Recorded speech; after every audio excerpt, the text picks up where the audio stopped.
Stream.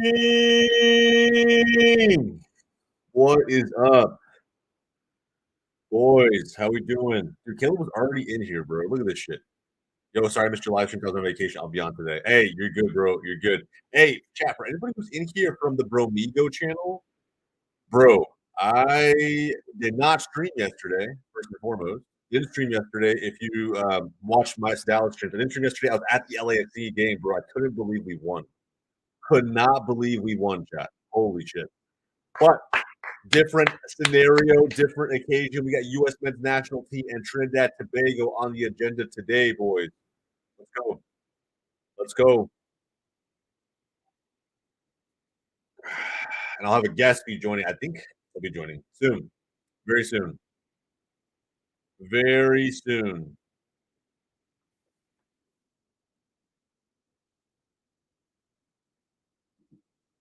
All right, boys. Here we go, man. Let's pull up the lineup really quick.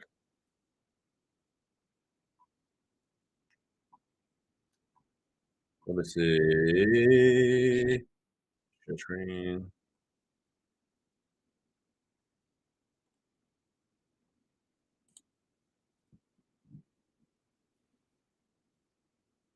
All right, let's check this out, bro. How do we feel about this chat? Dude, I got like this coffee's giving me heartburn. Matty T back in the pipes. I like that. I like Reynolds a lot, bro. He scored what twice last game? Holy shit. So the back line is Brian Reynolds and Juwan Jones on the outside, Miles Robinson and Jalen Neal on the inside center backs. I like that. That's good actually. I'll take that all day. So that's our back line. Midfield is going to be Busio, Sands, and I guess Roldan. I don't know how they're going to play as a three. It could be a 4-2-3-1. Part of me believes it could be a 4-3-3. I don't really know. I don't know how they're going to play Roldan today. So that's going to be interesting.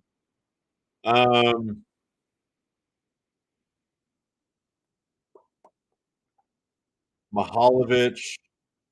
Zendejas on the wings, and Ferreira up top.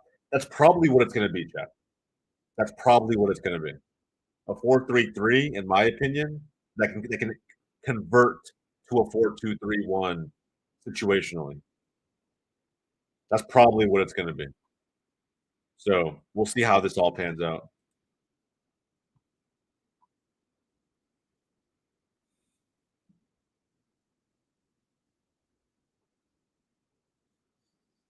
Bro, we need this game to start ASAP. Fucking ready to watch this shit, bro. We're gonna come out hot and fast today against Trinidad, man. Make no mistake, bro. We gotta come out faster than we came out against St. Kitts. No bullshit. We need to assume Jamaica's gonna score 10 today. 10. Fuck it. They're gonna score 10 goals, bro. We gotta assume that and just come out firing on all cylinders today.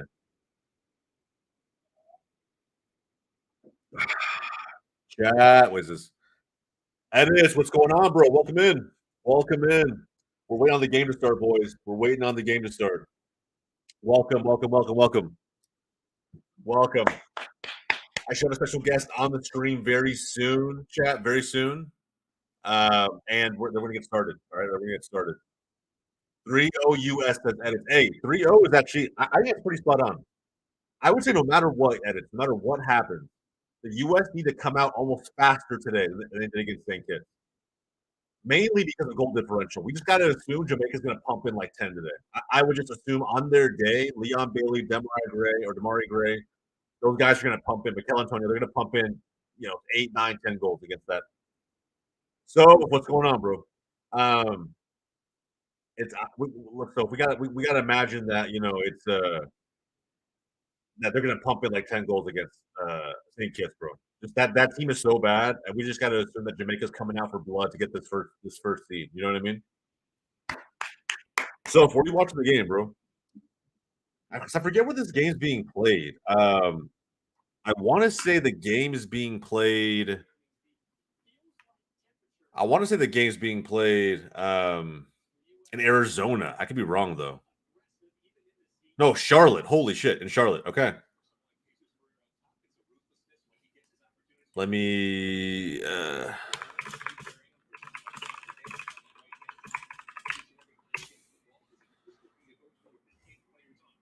All right, let's go, boys. My special guest going to be in here soon, guys. Match is getting ready to start. Teams are in the tunnel. They're walking out.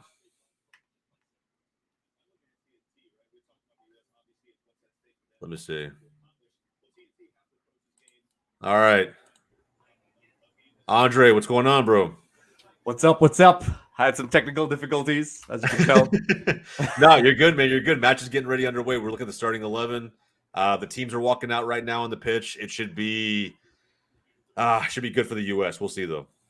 Yep. You know, what's hilarious? And hey, everyone, you know, if you're in the live stream, you know, this is going to be a very difficult one for me to look at, but I'm going to try my best. I'm going to try my best to be all diplomatic and calm, but my screens are all over the place. So, you know, I'm going to have to rearrange my camera because my game is on that screen, folks. So I'm going to twist my head around.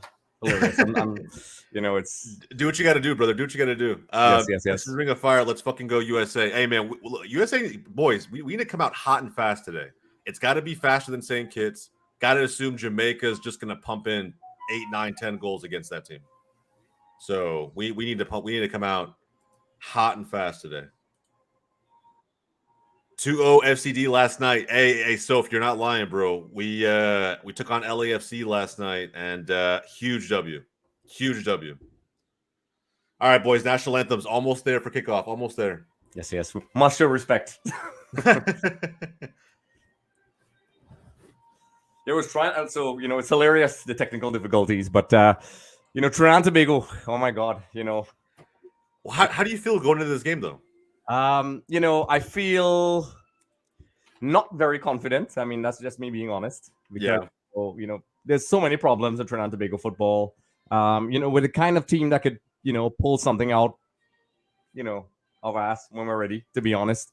As you can see, I'm sweating. That's how, you know, how much I'm stressed out. I actually think we're going to have to do, you know, the Trinidad and Tobago coach loves to park the bus.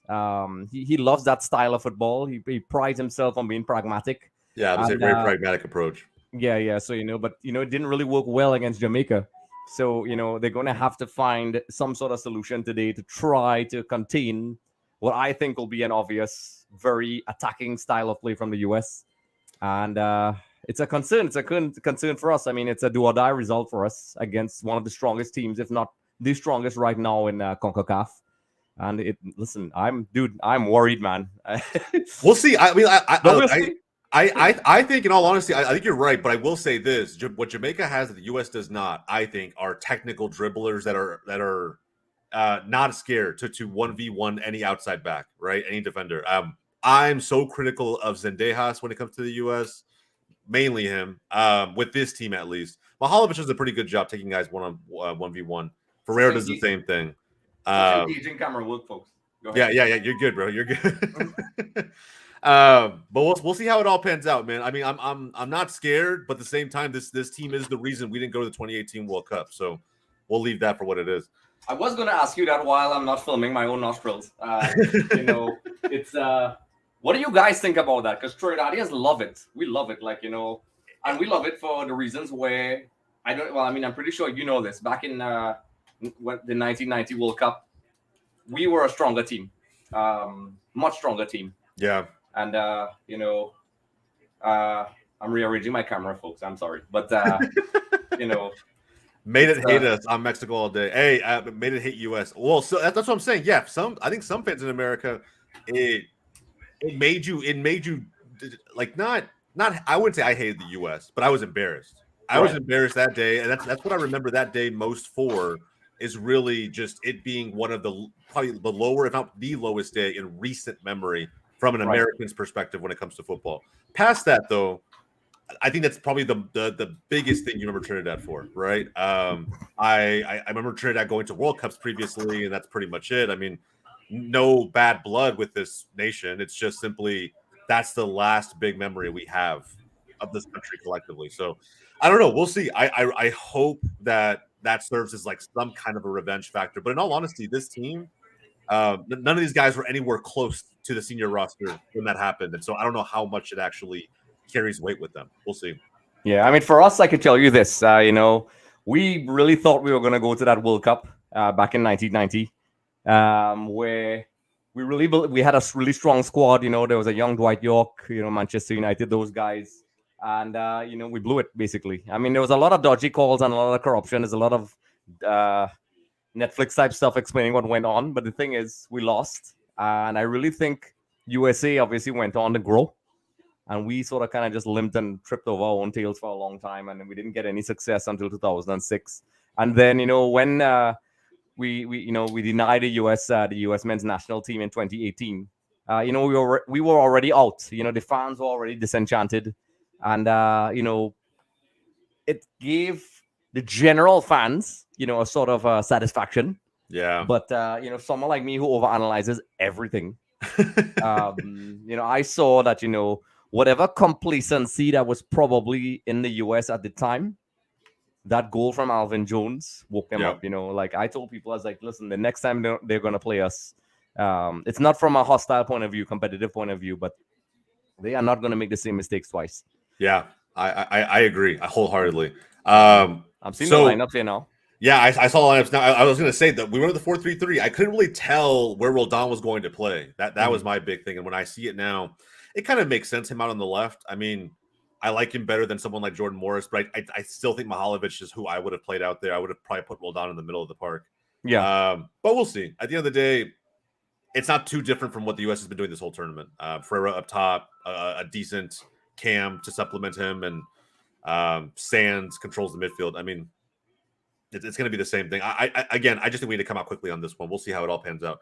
So I did not stream the game yesterday for FC Dallas simply because I was at the game. I went to the match. It was, well, I mean, that would be a good reason. Yeah, that would be a good reason. Yeah. It was a good one. So they're playing again on Tuesday. I'll be streaming that one, boys, for sure. All right, boys, kick off. We're getting ready to kick off. U.S. men's national team, Trinidad and Tobago. Here we go. I'm looking at this at the most ridiculous angle. Like, this is not the cool side of my studio. It's really not. You actually have a great studio setup, but from this angle, you wouldn't know that. Yeah, this looks like I'm in my basement somewhere. If you turn this way, you see all the cool, whatever. Yeah, it looks nice, very, very professional. But yeah, that angle is not the most flattering. Yeah, it sucks. We could say that. I see we're wearing white today. That's interesting. Yeah, this is weird. I thought the Americans would go white and Trinidad would go red, but it is what it is. Yeah, so we'll see.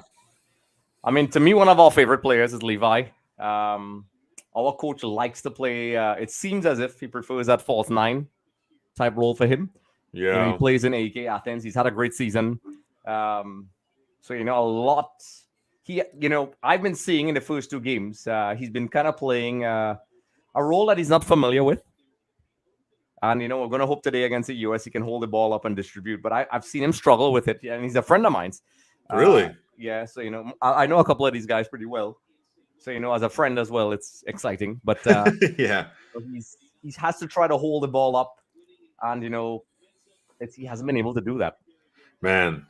Well, and look, again, today it's against two MLS center backs. So for the first time all tournament, we have Miles Robinson and Jalen Neal back there. Jalen Neal being only 19 years old. So if there was an opportunity for Trinidad, it would be, I guess, maybe the lack of experience there. We'll see, though. I've been critical of MLS players simply because, I don't know, the chemistry just seems off when we have a lot of them in our lineup. But yeah, those are two of our more promising ones. Yeah, good cross by Ferreira. Oof, unlucky. I guess I'm like 3 seconds ahead of you. So are you? Okay. I'm in the future. We'll see. Let's see. Hold on. I can fix that. I'm in the future. I can tell you what's happening. Let's see. What minute are you on? I'm on 2 minutes 25 seconds. Wow. Okay. Yeah, you were very well in the future. Yes, it's different here. Things have changed. I'll leave you a message, folks. Yeah, let's see. Okay, here we go. This is getting better. This is awesome, though, folks. This is the first time we're doing a watch along. We'll definitely do more. Yeah, we should. I mean, I think this was an obvious one, right? Like U.S. Trinidad, it was kind of just an easy layup for us to do a collab like this. Mm-hmm. We should try some new ones, some other ones. There's plenty of big games coming for this tournament, but other matches in the summer as well. Yep. I mean, I guess as expected, the U.S. are on the front foot. So, for me as a Toronto Tobago fan now, not an analyst, every minute that goes by gives us a little more hope. My thing is if we can manage to hold out until maybe, which is I think is going to be very difficult.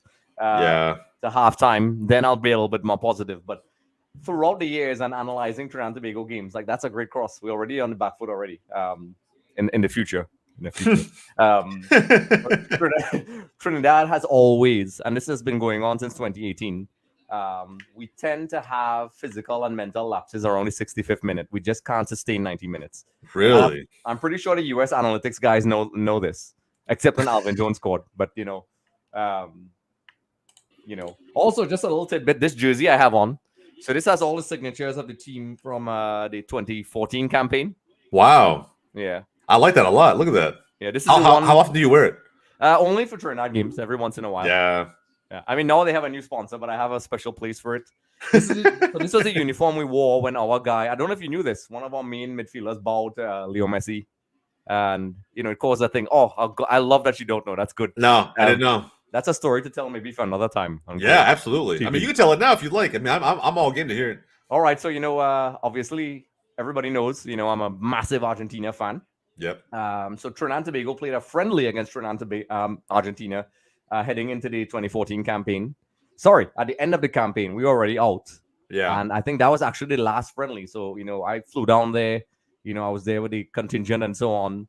And at the beginning of the game, one of our very talented players is a guy called Atula Guerra. He actually played for Charleston Battery for a little while. Okay. And, everybody did the handshake. He did, hey. He bowed to Messi, and it was all over the news. Some people loved it and thought it was cool, and some people hated it and said it was, he was kissing up to Messi. But he's the kind of guy that I expected that. He's that charismatic, goofy guy. He has that good sense of humor. Okay. I did a little bit. I'll probably send you a little bit of a clip on it from the actual coach when everybody was talking about it. But it was so awesome. That's awesome. I love stories like that. I think that's awesome. Yes. You said Charleston Battery. Who else plays for Charleston Battery that plays for this Trinidad team? There's another. I can't remember right now, but there's definitely 2 or 3 Trinidadians that at least did. That's what Google is for now. Archer. That's what Leland Archer. Yes, Leland Archer. That's right. That's what I'm thinking of. Because I know there's one. I saw. And one of my good friends who's helping to kind of help us build out Goals TV. He's a massive Charles Battery fan, so he keeps up with all of these names that fly under the radar. I was like, I know I've heard someone else that plays for the Battery. He loves Charleston. There's a third guy. I'm trying to. Damn it! I don't know, man. Trinidad right now they're collapsing. I mean, we're in the first 6 minutes, but they're collapsing really well, and we're just forced to cross passes. And I mean, I don't like this at all. Yeah, I'm hoping because Angus he probably got a couple more days to work with that formation at the back and try to release Levi and Molino and those guys on the breakaway. Yeah, because that's clearly his plan. I don't think it's like this massively genius surprise that he did that. So Angus likes to tie things up at the back first, and even with his other teams that he played. Yeah. So this is kind of like a a do or die. They need to get a result, and if there's a time to rise, this would be it. This would be it. Yeah, I don't know. We'll see. Man, if it does happen, this would be again just one of the what they say the funny things that happens in tournaments like this, where you just don't expect Trinidad to, after losing 4-1 in Jamaica, you don't expect them to get the result against US. But we'll see. No. We'll see. I don't know. I know. I was disappointed because the Jamaican team is very strong. But they played the US very well too. I don't know if you I don't know anybody here caught moments of that stream. We had Javon Turner, who's a massive Jamaica fan as well, and kind of has his own channel that he does for that part of the world in his own right. But he was saying it the whole game. The whole game's like, watch, Jamaica has this tendency to give up goals in the last minute or two against big CONCACAF nations, mainly Mexico and the US, and sure enough, it happened. But the whole game they dominated. So I don't know what version of US we're going to get today.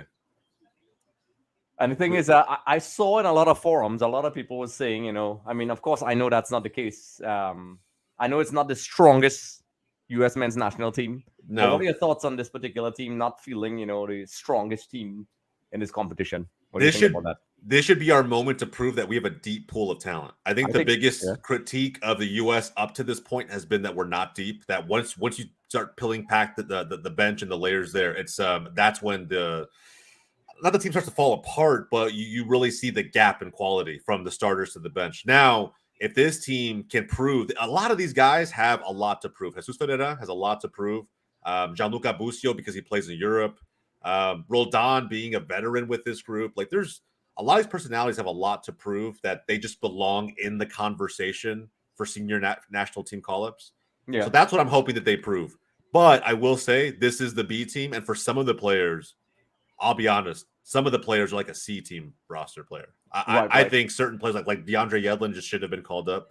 I don't think it made sense. He doesn't offer any quality, and he's already 31, 32 years old. I don't know. We could have left him at home, but I'm not BJ Callahan. So yeah, I saw I saw some people criticize Yedlin. Yes. So you literally read my mind. I was going to ask you that question. So I love that you're telling somebody in the future.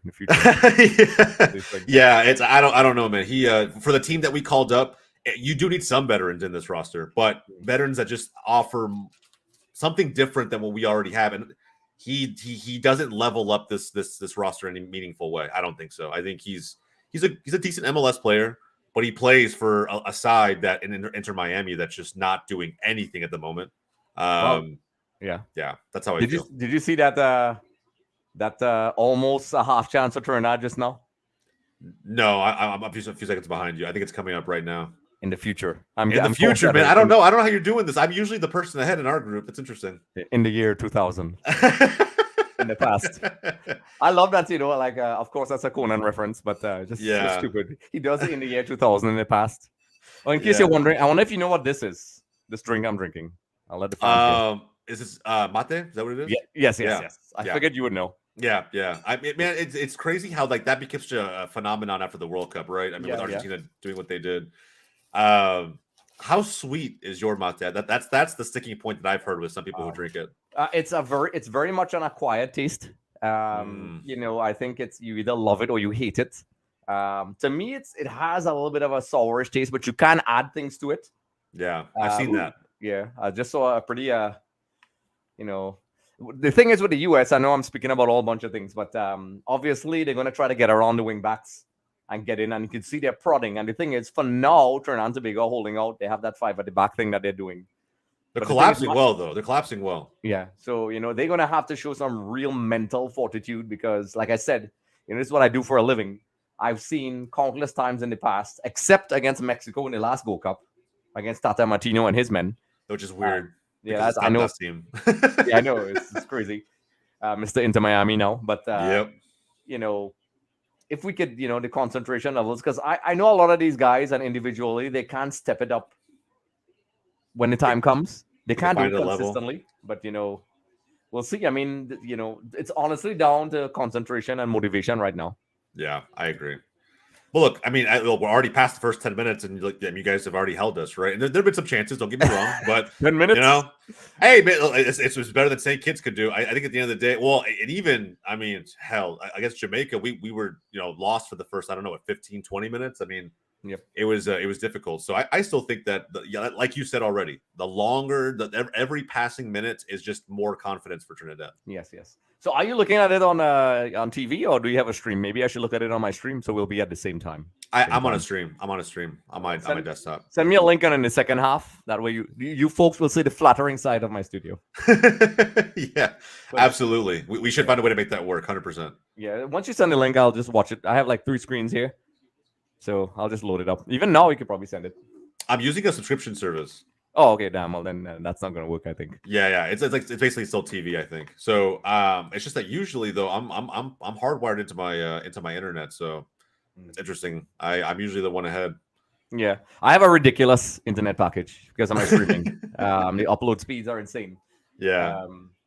So yeah, in case y'all are wondering what I'm eating, this is a very huge cultural exchange. In addition to this game, this is what you call in Trinidad a doubles. It's very unique. And what's in it? So I'm trying to find the American equivalent of what it is.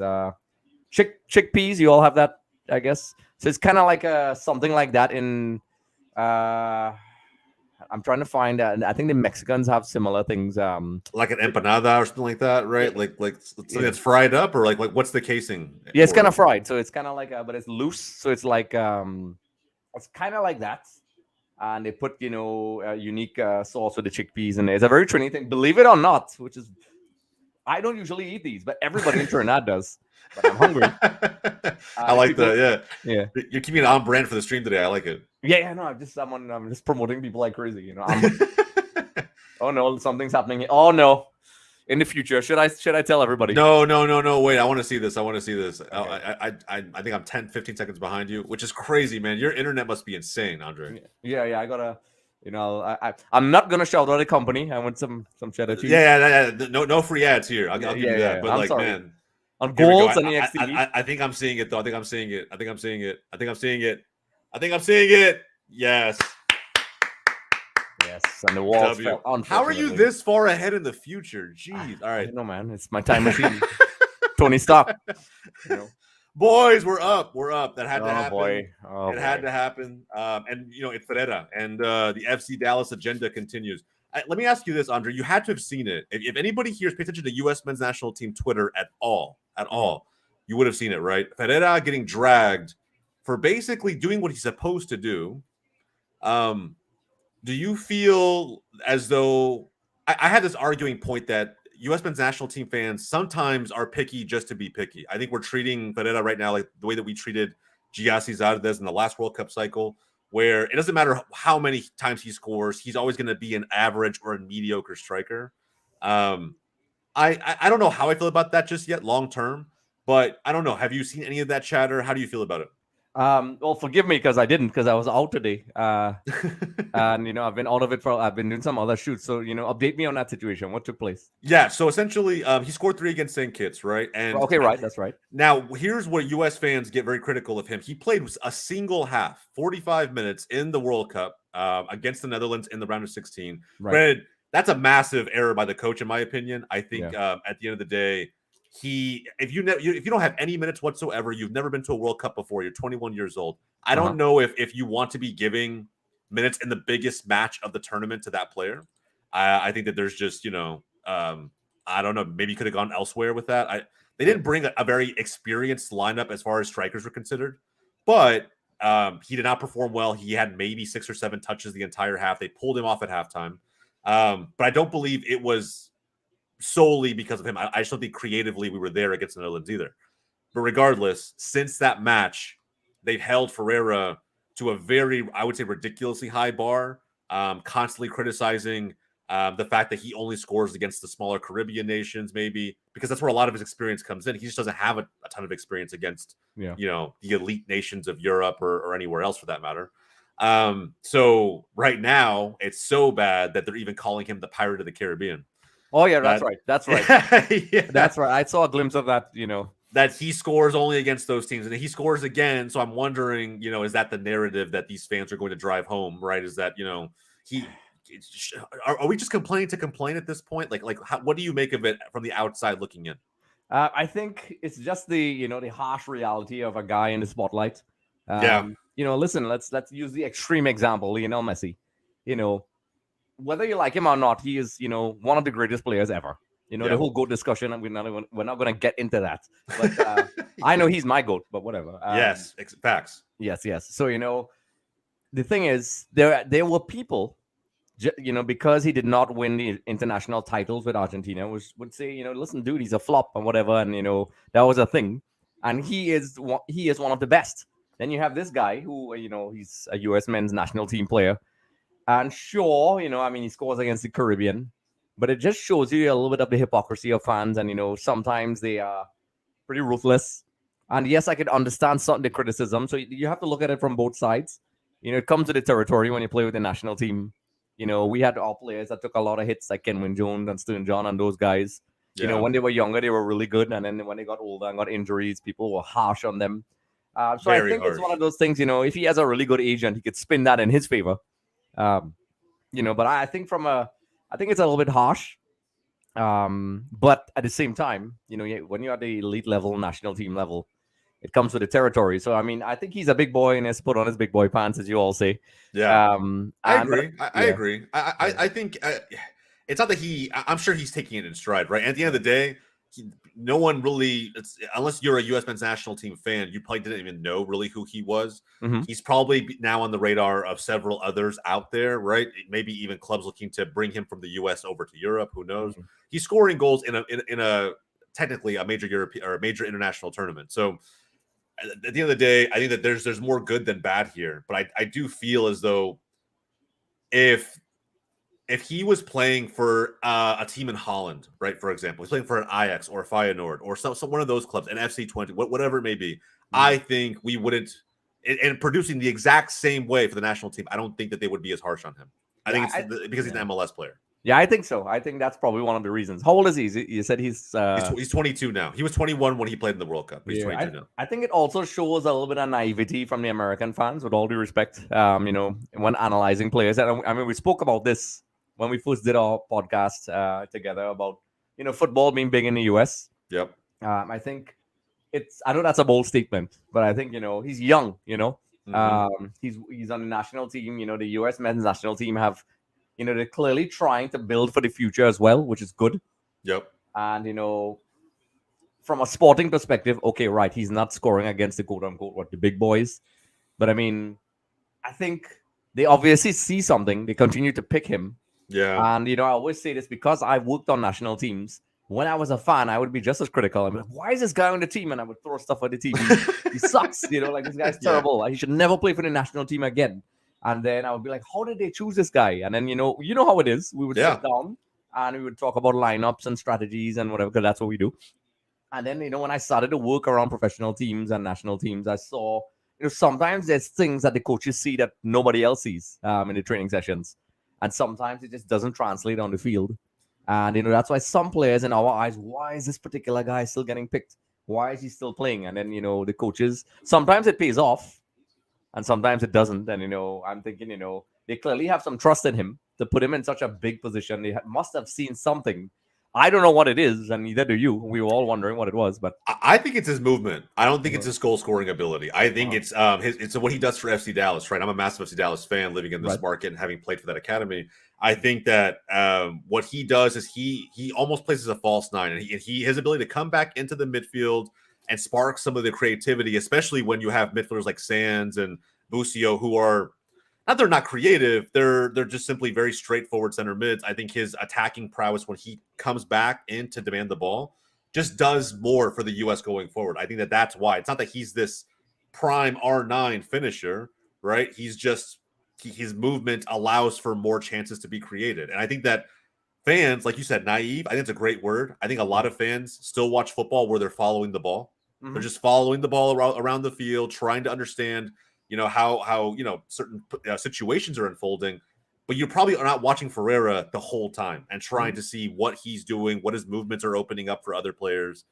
That's where I think that some of the naivety comes through from our fan base. But yeah, you're right. I think there has to be. Look, these are coaches that analyze all day, every day. Yeah, they have to know more than we do, right? So there has to be a reason he keeps getting called up. And that's why I look at it from both perspectives. Because I mean, just off topic here, I'm seeing Trinidad is kind of calming down a little bit, but they just can't get anything out the middle. In the future, of course. In the future. I mean, they're actually tackling pretty well. I mean. Yeah. Attacking wise, I mean, look, this little, you've already seen it, right? But this little like combination play in the middle of the field, despite the U.S.'s pressure, I mean, it's decent. And but they need more of this now because now you're down, right? So they need to try and settle in and create some legitimate opportunities, not these half chances they've had so far. Because what I'm thinking is, okay, so you're 1-0 down. This is essentially a must-win game now. Try not to get too reckless and concede more. Yeah. But then, as you said, you try to, because a lot of teams will try to react too quickly. And then there's two sides of this. You try to react too quickly, concede 2-3 goals. Boom, boom, boom. Game is over. Yeah. Or there's the other dark side where you get too cautious and you end up conceding goals anyway. So, that's the whole part of the game management thing with this game. Trinidad now has to show some courage. I think that is a 1v1 here in the future, but, I'll let you see when the time comes. but I think Trinidad has to be smart. This is where the coach Angasif has to step in and say, okay, guys, 1-0 down in the first couple minutes. First 20 something minutes, because I'm looking at a really ridiculous angle here. It's not bad, but at some point they're going to have to start taking some chances. And I think, yeah, I agree. I think, if they could keep things steady until maybe the 60 something minute, if it could still be 1-0, and play with some courage and some confidence, because you have to go for it. Yeah. See out the first half, try to, stabilize the ship, don't concede any more goals. Don't necessarily have to be cowardly, but, If you're down 1-0 at halftime, is there anything you actually change about what they're doing right now? Their lineup or even the personnel? I think as it is, I would probably keep it the same. And then maybe, switch it up a bit and just go, because he plays essentially 5 at the back. I think, just switch it up and go to a 4-3-3. A lot of these players are comfortable with that formation.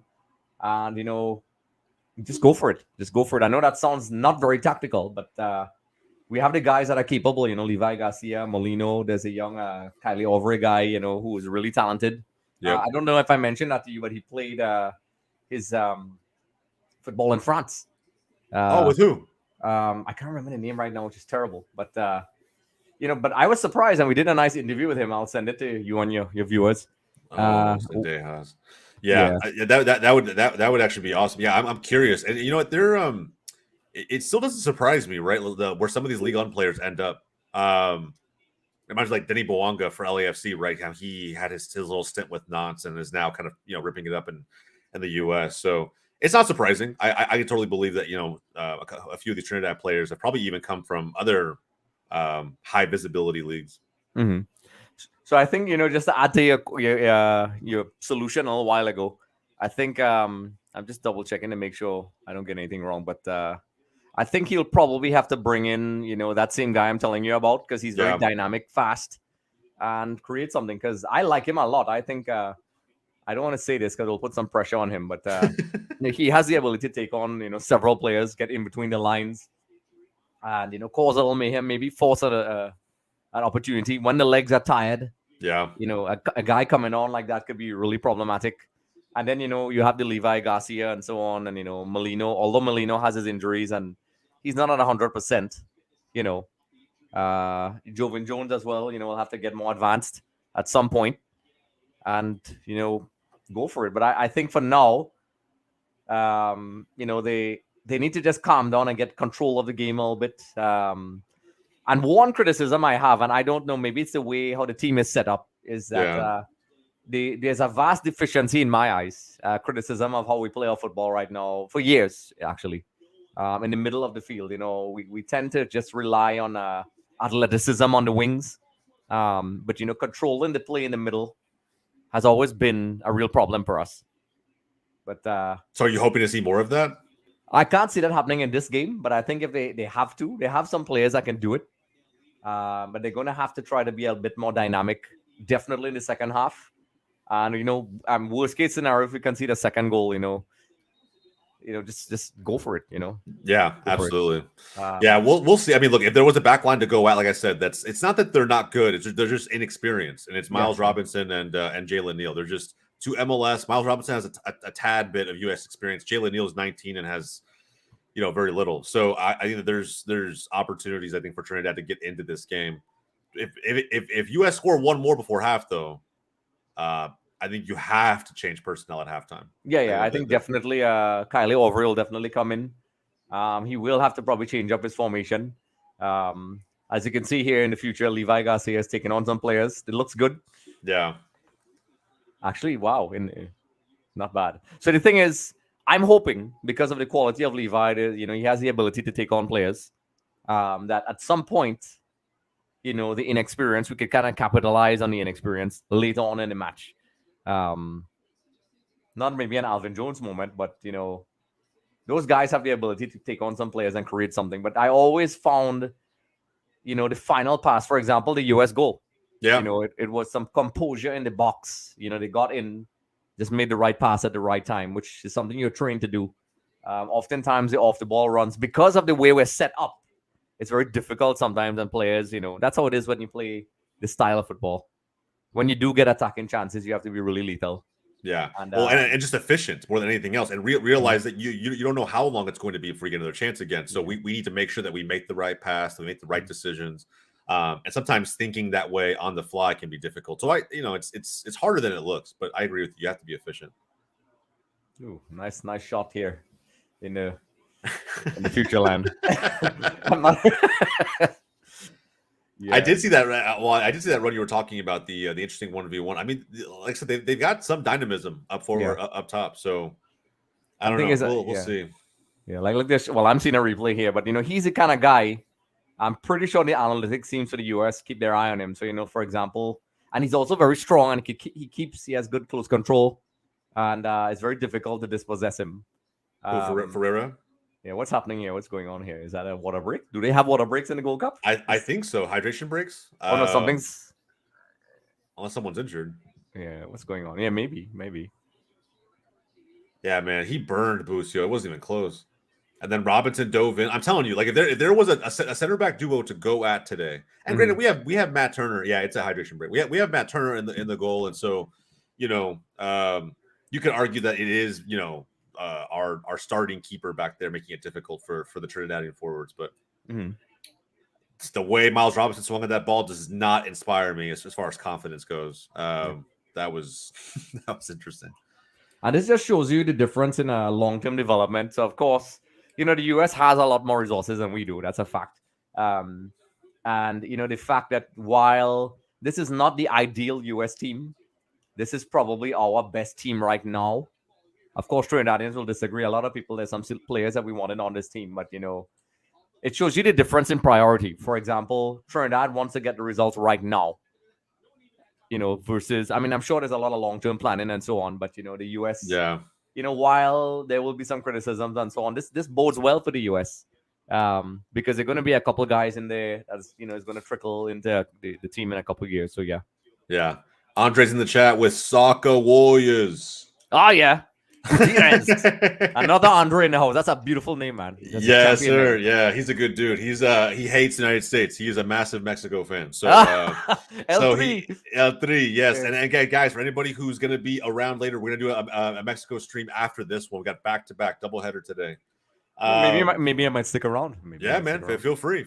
We got 2 more Mexico fans joining. It's gonna be a full house. Look, I'm a Mexico fan as well. Like, for anybody who's new to this stream, hasn't been here before.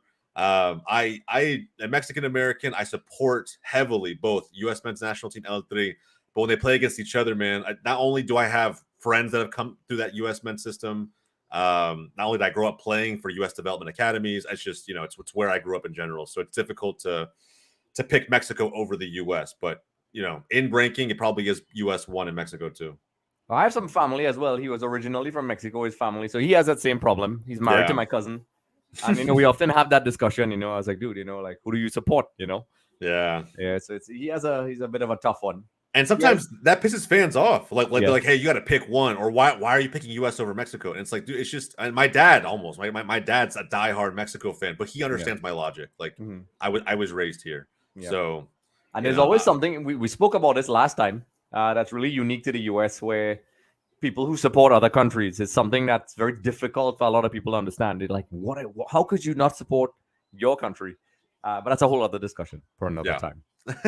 I'm getting ahead of myself in the future. Yeah, I mean, but again, it's like also Mexico fans who moved to the U.S. but never, still to this day, will not support the U.S. And I think it's just because again, it's whatever you grew up knowing, and I grew up knowing both.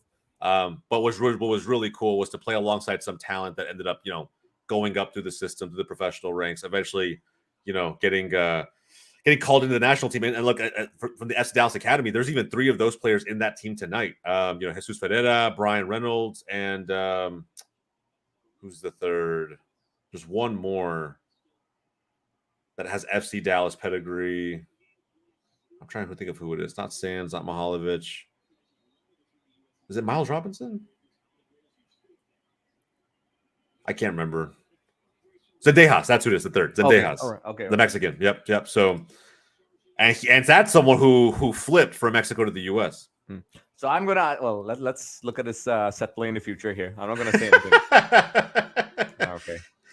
It's not a really dangerous set play. Nothing happened, so I feel good about it. I didn't miss anything. We're good. It's in our own half, but I thought they were going to be something clever, but because the thing is, you're going to have to be clever in these types of games. You have to be crafty.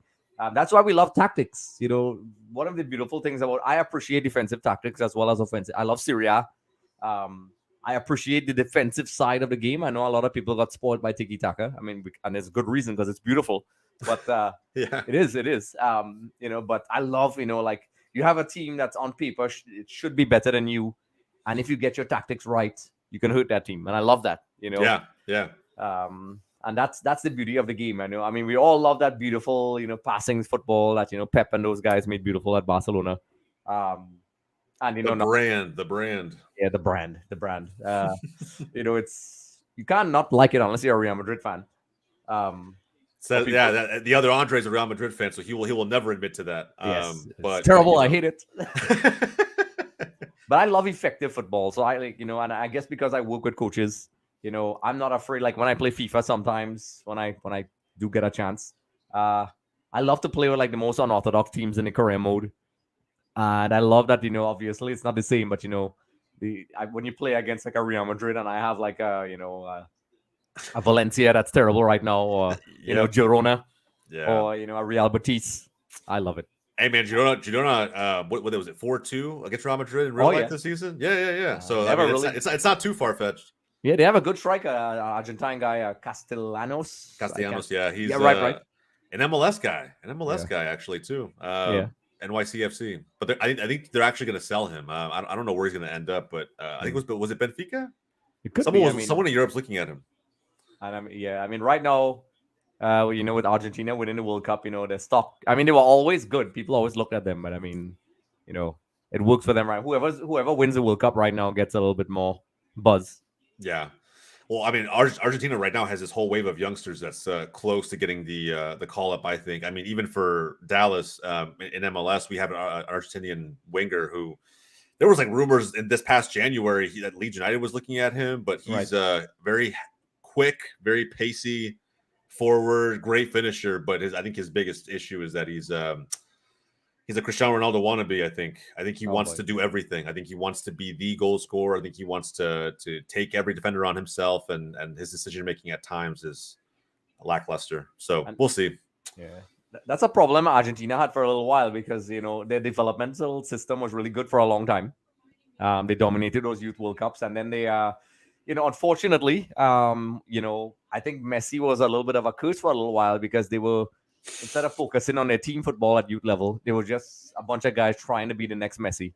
Yep. And I think, kudos to, the Tapia and the guys who took over after 2018. They really steadied the ship. And, even though Mascherano and those guys didn't do well at the under-20 thing, well enough. Yeah, not well enough. Kind of fix that, yeah. But, I mean, I see what you mean, though, right? You produce a bunch of these attackers who simply want to be the one who takes on entire defenses on their own. So I'm in the future here, and I'm going to wait till you see that piece of, as Moreno said, some ESPN filth from one of our players. Very outrageous. The back heel. Yeah, let me see. Didn't amount to anything, but still.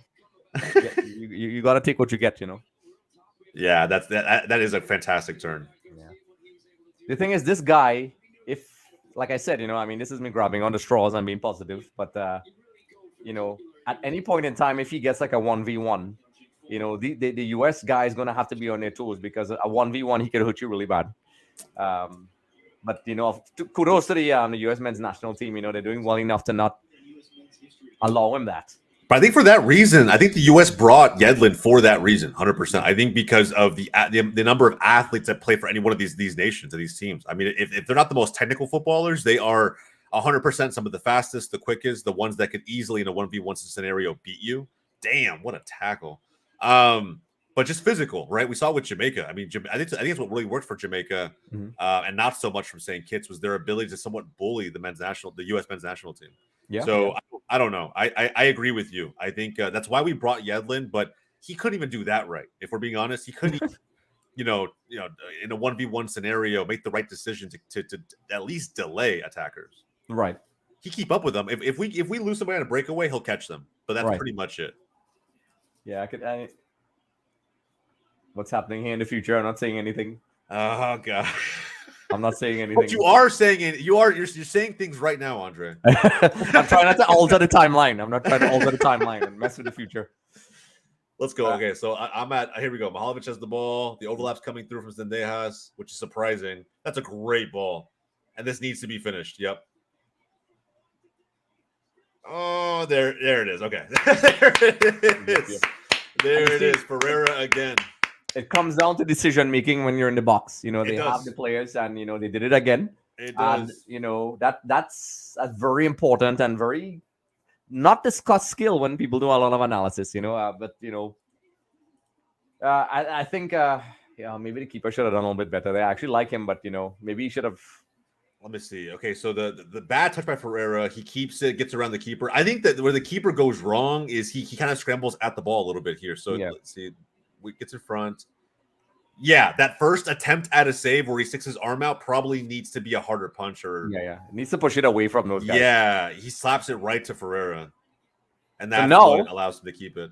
You know, the scenario's changed because now this is like, you know, I won't say worst case scenario, but, you know, now, even though at 2-0, Trinidad still can go running and trying to get an equalizer now. But, you know, this is the dilemma because of how the team is set up. Do you now take the initiative and attack now and then concede another goal? Or do you just keep it tight and then wait until that, you know, 60th minute and try to go for it? And, you know, I think only the coach knows how he's going to do that. Like, I like teams that take the initiative. I mean, I spoke, you know, Kenwin Jones and I, who everybody knows, we worked together on the women's national team. We were talking about that. We like teams that take the initiative and you try to play that way. I have no issue with defensive football, but, you know, I think they're going to have to try and just kind of how much minutes is left? We're in the 39th minute in my timeline. Same. I'm about like 10 seconds behind you. Okay. You know, for you MCU fans out there, you know, I sound like a can. Time is different with me. Yeah, but look, 5 minutes left. Unless the U.S. just flat out opens things up here. Oh my God, Roldan. Roldan still has yet to score for the U.S. and folks, that's why that attempt right there is exactly why he has yet to score for the U.S. That was, I mean, I get he's not a striker, but that was bad. But 2-0, I mean, isn't there an argument to be had that like opening yourself up just creates more opportunity for the U.S. to just correct, and that's why I say it's a dilemma because, you know, do you now say, okay, let's go for a goal now, and the U.S. just picks you off because you based your entire game plan primarily on defending. So now, you know, you have to like, okay, let's attack now, and they can, and I think that's one of the issues people have, especially in our country, against in the Jamaica game. You know, the game plan was, and I guess we've done it before, to shut things down, and it completely failed. We conceded 3 goals in the first half, and then we couldn't really create anything. Yes, we got a goal. Yeah. So there's a set piece in the future here. So let's see what's happening. Oh God. Let's see. Look at this. I want to see the roll, bro. The Roldan finish just haunts me. It should haunt him. It's not going to get easier than that in an international tournament, bro. Correct. Like, what are we doing? I mean, what's up, guys? Hey, what's up, man? Welcome in, bro. Welcome in. The game's not too far along. You haven't missed too much, man. 2-0 to the U.S. at the moment. And a set piece that apparently Andre can see 10 seconds into the future on. Yes. I can see the future. Avengers Endgame. Oh. So, I mean, you can see they're higher up the pitch now. And I pretty much, I'm thinking, unless we get a goal and it gets a little bit tricky, they'll, you know, the U.S., this kind of plays into the U.S.'s favor right now because they'll just, you know, try to capitalize on our high line and, you know, basically take us out. So, you know, but then you have to go for it. I mean, listen, you know, this is if you want to go to the next round, you have to show some courage. And that's the thing. That's what makes or breaks coaches. You're going to have to, you know, show some kahunas and. Yeah. I mean, decisions, you got to figure them out. Another shot, a wayward shot. Yeah. How many does Trinidad have? What, 2 or 3 shots so far? Let me check the stats real quick. I mean, Garcia's been somewhat threatening. There's options. I think you honestly just have to change the entire system you're playing and actually open up. Yep, because, you know, to get that ball to him, they're relying heavily on, okay, when the U.S. attacks to try to explore the gaps. But, you know, kudos to the U.S. team. You know, they structure their team in such a way where they're not allowing them to attack those channels. And, you know, I know it's a youngish team, or, you know, I saw some people referring to them as a C or a D team. I wouldn't say that for the U.S. Yeah, I was like, Yeah, that's I fine. mean, like I said, some players I would go as far as saying a C team. I don't think though. I mean, like when you think about Gianluca Busio, when you think about Matt Turner, I mean, you think about some of the players that are at this tournament. No, definitely not C team roster. No, Yeah. there's a lot of young talent that most fans have just never even heard of. So I think that, and they could easily be playing at a tournament like this. So no, I think that this is just the next generation of talent, so to speak. Even though the A roster for the U.S. men's national team is pretty young, these are technically the next guys up.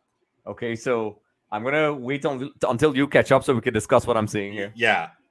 So What do you think? I saw. I don't think that's a penalty. Me personally, because of how chaotic that whole play was. Do you think it Yeah. was? So I'm taking another look. I personally would not give it, although I'm not really a ref. He's shielding. I'll be honest. I mean, my unbiased opinion. Of course, I would love for the U.S. to go up 3-0, but I think he's shielding. I don't think it's a foul. Yeah, no, I think it's a good call. Yeah. Yeah. If anything, you could argue maybe the foot that sticks out. Okay, the keeper a little bit, but like for me, it wasn't enough. It's just like it was. It's a physical game. It's okay. Yeah, yeah. It's I okay. think that's what I like. I think sometimes certain refs take the physicality out of the game. I had a lot of criticisms in 2018 when VAR was first introduced, especially at the World Cup. A lot of people said, and I have friends, I work with these guys, Shaka hits up on those guys on ESPN, and West Indies FA, Trinidad dropping off too much, which is allowing space between. Yeah, yep, correct, absolutely correct. But I think that it's that's kind of, wasn't that the game plan? That was kind of the game plan initially, right? Like Yeah. you kind of just absorb the pressure, not really try to meet them and delay it. Yeah, and I think now obviously that didn't work, so now the decision is if you have a little flow chart, 2 goals down. Do you attack? Yes, no, and then yeah, basically. Yeah. Honda says if Pereira's going for top goal scorer of the tournament. I think he will. And Honda, let me ask everybody in chat this, Andre included. I think if Pereira gets top goal scorer of the tournament, does he have to then be considered as the true backup option for someone like Balogun at the senior level, the A team level, right? Because the other option is Ricardo Pepi, and another FC Dallas product, another player who's come out of MLS, has gone into Europe, has done okay. He again, another he's playing in Holland, so it's not like it's the most competitive European league, but he's doing okay. I think. What would you say? Before I speak about that, I'm going to let you catch up for a few seconds into the future, but look at what I'm looking at and let me hear your thoughts. That's a penalty. That's a penalty. Yeah, that's unfortunately that one's very clear. That one's very clear. I don't even have a live stream. This is television and mine's is freezing up. So, there we go. Let's see. Let's take a look again. Yeah. So here we go. And West Indies, I agree with you. That one is definitely a penalty. I think there's no ifs, ands, or buts about it. He scissors the leg from behind. I mean, I think it has to be a penalty kick. Yeah, and I think that's the thing when you're kind of asking for that. Now, I'm being a bit contradictory because I like defensive football, but at the same time, this is the criticisms we had against when we played Jamaica. In terms of the goal scoring thing, before we see what's going on here, I think if anybody gets a lot of goals in an international tournament, they deserve that elevation in status, especially the Gold Cup in our region. Yeah. Because they act like it's very straightforward. And I'll say this: I was critical of this during the men's national team hiring process for the manager and Berhalter being reselected again. I said that, look, man, at the end of the day, there aren't very many managers out there that I would back to go to nations like Trinidad or to Guatemala or to Honduras on a Tuesday night on a terrible pitch and deal with very hostile fan environments and go get the 3 points you need during qualifiers. So Berhalter's already done that. He's already done it for us. So is he going to save this, though? Is he going to save this? What do you think, folks? Folks, let us know what you think. Yeah, let us know in the comments. You're already down 2-0. I mean, I don't even know if Ferreira has a preference in the side, but this would be a first half hat trick, which he didn't do against St. Kitts. A first half hat trick for Ferreira. Yep. So let's see. I'm going to let you catch up to the future. Oh, God. I don't want to mess with the timeline. The suspense. What's happening? It's killing me. Put it on a 2-striker formation. You guys could cook. Yeah, I think so too, Honda. I think so too. But we'll see. I don't know if it's him or if it's Pepe. I mean, as a U.S. fan, there it is. This is There it is. There it is, chat. The 3-0. Oh, boy. Ferreira hat trick. Brennan Vasquez should be coming on, maybe even as soon as halftime. We'll see. I don't know. Where does this go, Andre? It's falling off the rails now. So I think I wouldn't like to think what's going on in Angus Eve's head because I know him. Yeah. He's a guy who really cares about the Trinidad and Tobago national team. But you're right. Where do you go now? You set up a plan. Your plan was let's try to lock stuff down. I was going to use another word. West Indies. This could end up 5-6. I know who that is, by the way. He's a cool guy. Yeah. Good buddy of mine's. Good. He knows his stuff, by the way. Yeah. Well, I mean, he's been spot on. He's been spot on. I mean, I don't know about 5-6. I think the U.S. will let up. I think we'll also start making subs. They should make it 5-6. I think that we should operate with the assumption that Jamaica is just running rampant against St. Kitts. I think we have to keep up. It'll be a battle for goal differential to avoid a team like Mexico in the next round. Yeah, so I mean, it's halftime at 3-0. I think honestly, West Indies FA is not far off because if you ask me at the beginning, I think at the beginning when I jumped on with my crazy camera movements, I really couldn't see anything but from an analyst perspective, a US victory. As a fanboy, I would love for Trinidad and Tobago to pull something off and maybe do a Gold Cup 2016. I can't remember what it was when Mexico, we drew 4-4 in Mexico. I do remember that. Mexico has like really weird results outside of their matches with the US. It's like they just I don't know. Sometimes they have a brain fart against some of the other countries.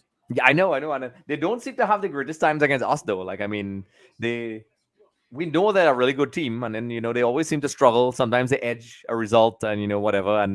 But like that game, that's a historical game for your stories as well. I did a really small short film, which was one of my first films that got me into the bigger jobs. Where there's a story in that game where Trinidad drew the game 4-4. There was a guy, Johansson, Kenwin Jones, and those guys played with the same uniform, I think. And they scored in the last minute. But what was controversial, and I could hear your opinion because it's halftime. They were throwing bottles at Jovan Jones, and it was ridiculous because the refs did nothing. Not even stop and say, okay, let's wait till it's settled.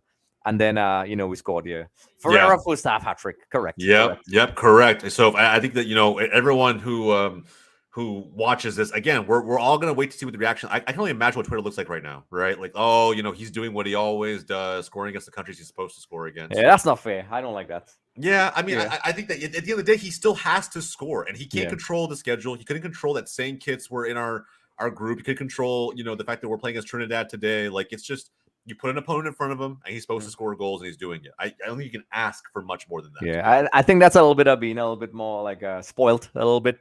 I mean, I'm sure there's some criticisms, constructive criticisms, but I mean, would you like him to not score? I mean, and then exactly right. Yeah, it could be worse. He could be getting the opportunities and doing nothing with them, and then it's like, okay, well then maybe the criticism is warranted. But at this moment in time, let's just be happy that we have someone who's not named Balogun scoring goals against these countries in a major tournament at the end of the day. And we all know how US has performed historically in, even in this tournament. It's not like we have this extremely long, tenure of success. I mean, we've got some good recent success, but we still have a lot to prove when it comes to this tournament. Yes. And folks, I mean, I'm pretty sure I'd love to hear what people are saying in the comment section. Who still wanted that pen? Who still wanted the pen? I mean, yeah, but Ferreira was going to get a hat trick. I mean, if you're the guy who prevents one of your teammates from getting a hat trick, are you even really a good teammate? Like, you just give it to him. Stat pad it. It's fine. That's a good question, though. That's a good question. We could put to define the viewers. What do you think? Would you give your boy a hat trick, or would you take it away from him? I would not take it away. I think anybody who would take it away, I don't trust you as a teammate. I don't know. Yeah, you can't be my teammate. I agree. I think there's got to be a camaraderie there. Like, hey, man, listen, I'm about to get my third. Just let him have it. It is what it is. Yeah. That's. I would look at that guy very differently. I'd be like, yeah, he's not a good teammate. But you still see situations right now, right, in certain matches where they're fighting over it. I'm like it's not that big of a deal, boys. Let somebody have it. Whoever, especially if it's a striker. I think you need strikers to be in scoring form, even if it's the easy PKs. Hell, just give it to them. I'm totally fine with that. Yeah. So I'm totally fine. Yeah, but I would love to hear what people think about that one because, I mean, some people disagree apparently, but tactics wise, I mean,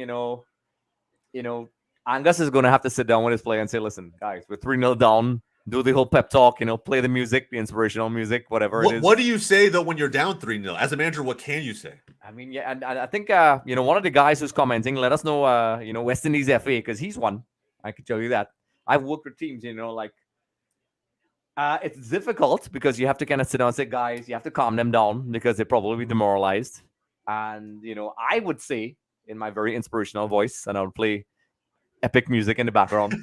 But we're like, listen, it's 3-0 down. We shut them down. We stop the goals from scoring. But, we're going to have to show some courage. And let's go out there and just try to get a respectable result. Let's not just roll over and, concede it. I mean, it's sometimes people think the talks are very technical. But at that stage of the game, explaining things to players is already gone. I always tell people this, that like people think that coaches go and they give them these. And some of them do. But if you look at how Pep Guardiola does things, sometimes it's more about motivation and get out there and show some courage and say, listen, okay, guys, listen, nobody expected us to win this game, so play without fear. I think you have to at this point anyway. I think you have to at the end of the day. Like it's like, you know what, man, it really can't get worse than this. Let's just go out and let's just try something, that we haven't tried creatively, create chances that we haven't.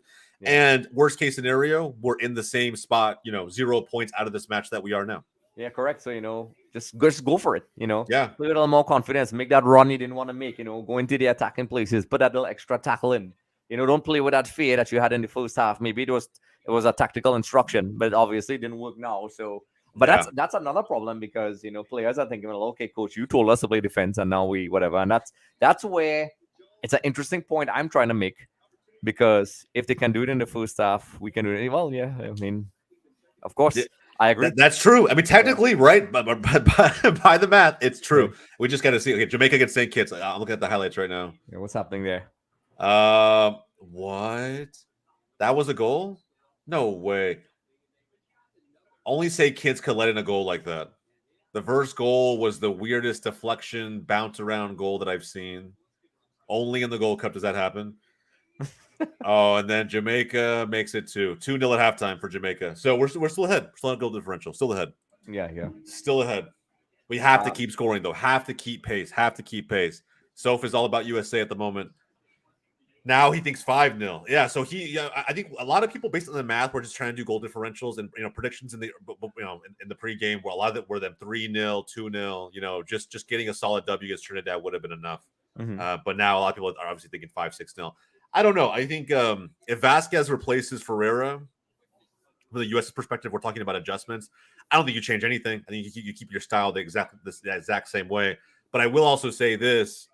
I think BJ Callahan now needs to think about what players need some experience before you go into the knockouts. So I would throw in a Brendan Vasquez. I would even go as far as maybe changing the keeper. I know we never do that, but Matt Turner is a very seasoned, experienced veteran keeper. I would even bring in Slonina, who's supposed to be our protege, the 18-year-old who went from Chicago Fire to being signed by Chelsea. Mm-hmm. I don't know. I think that there's young talent on this roster that we can now just start entertaining the idea of them being in there. And look, man, no pressure. You're up 3-0 at half. Just control the game.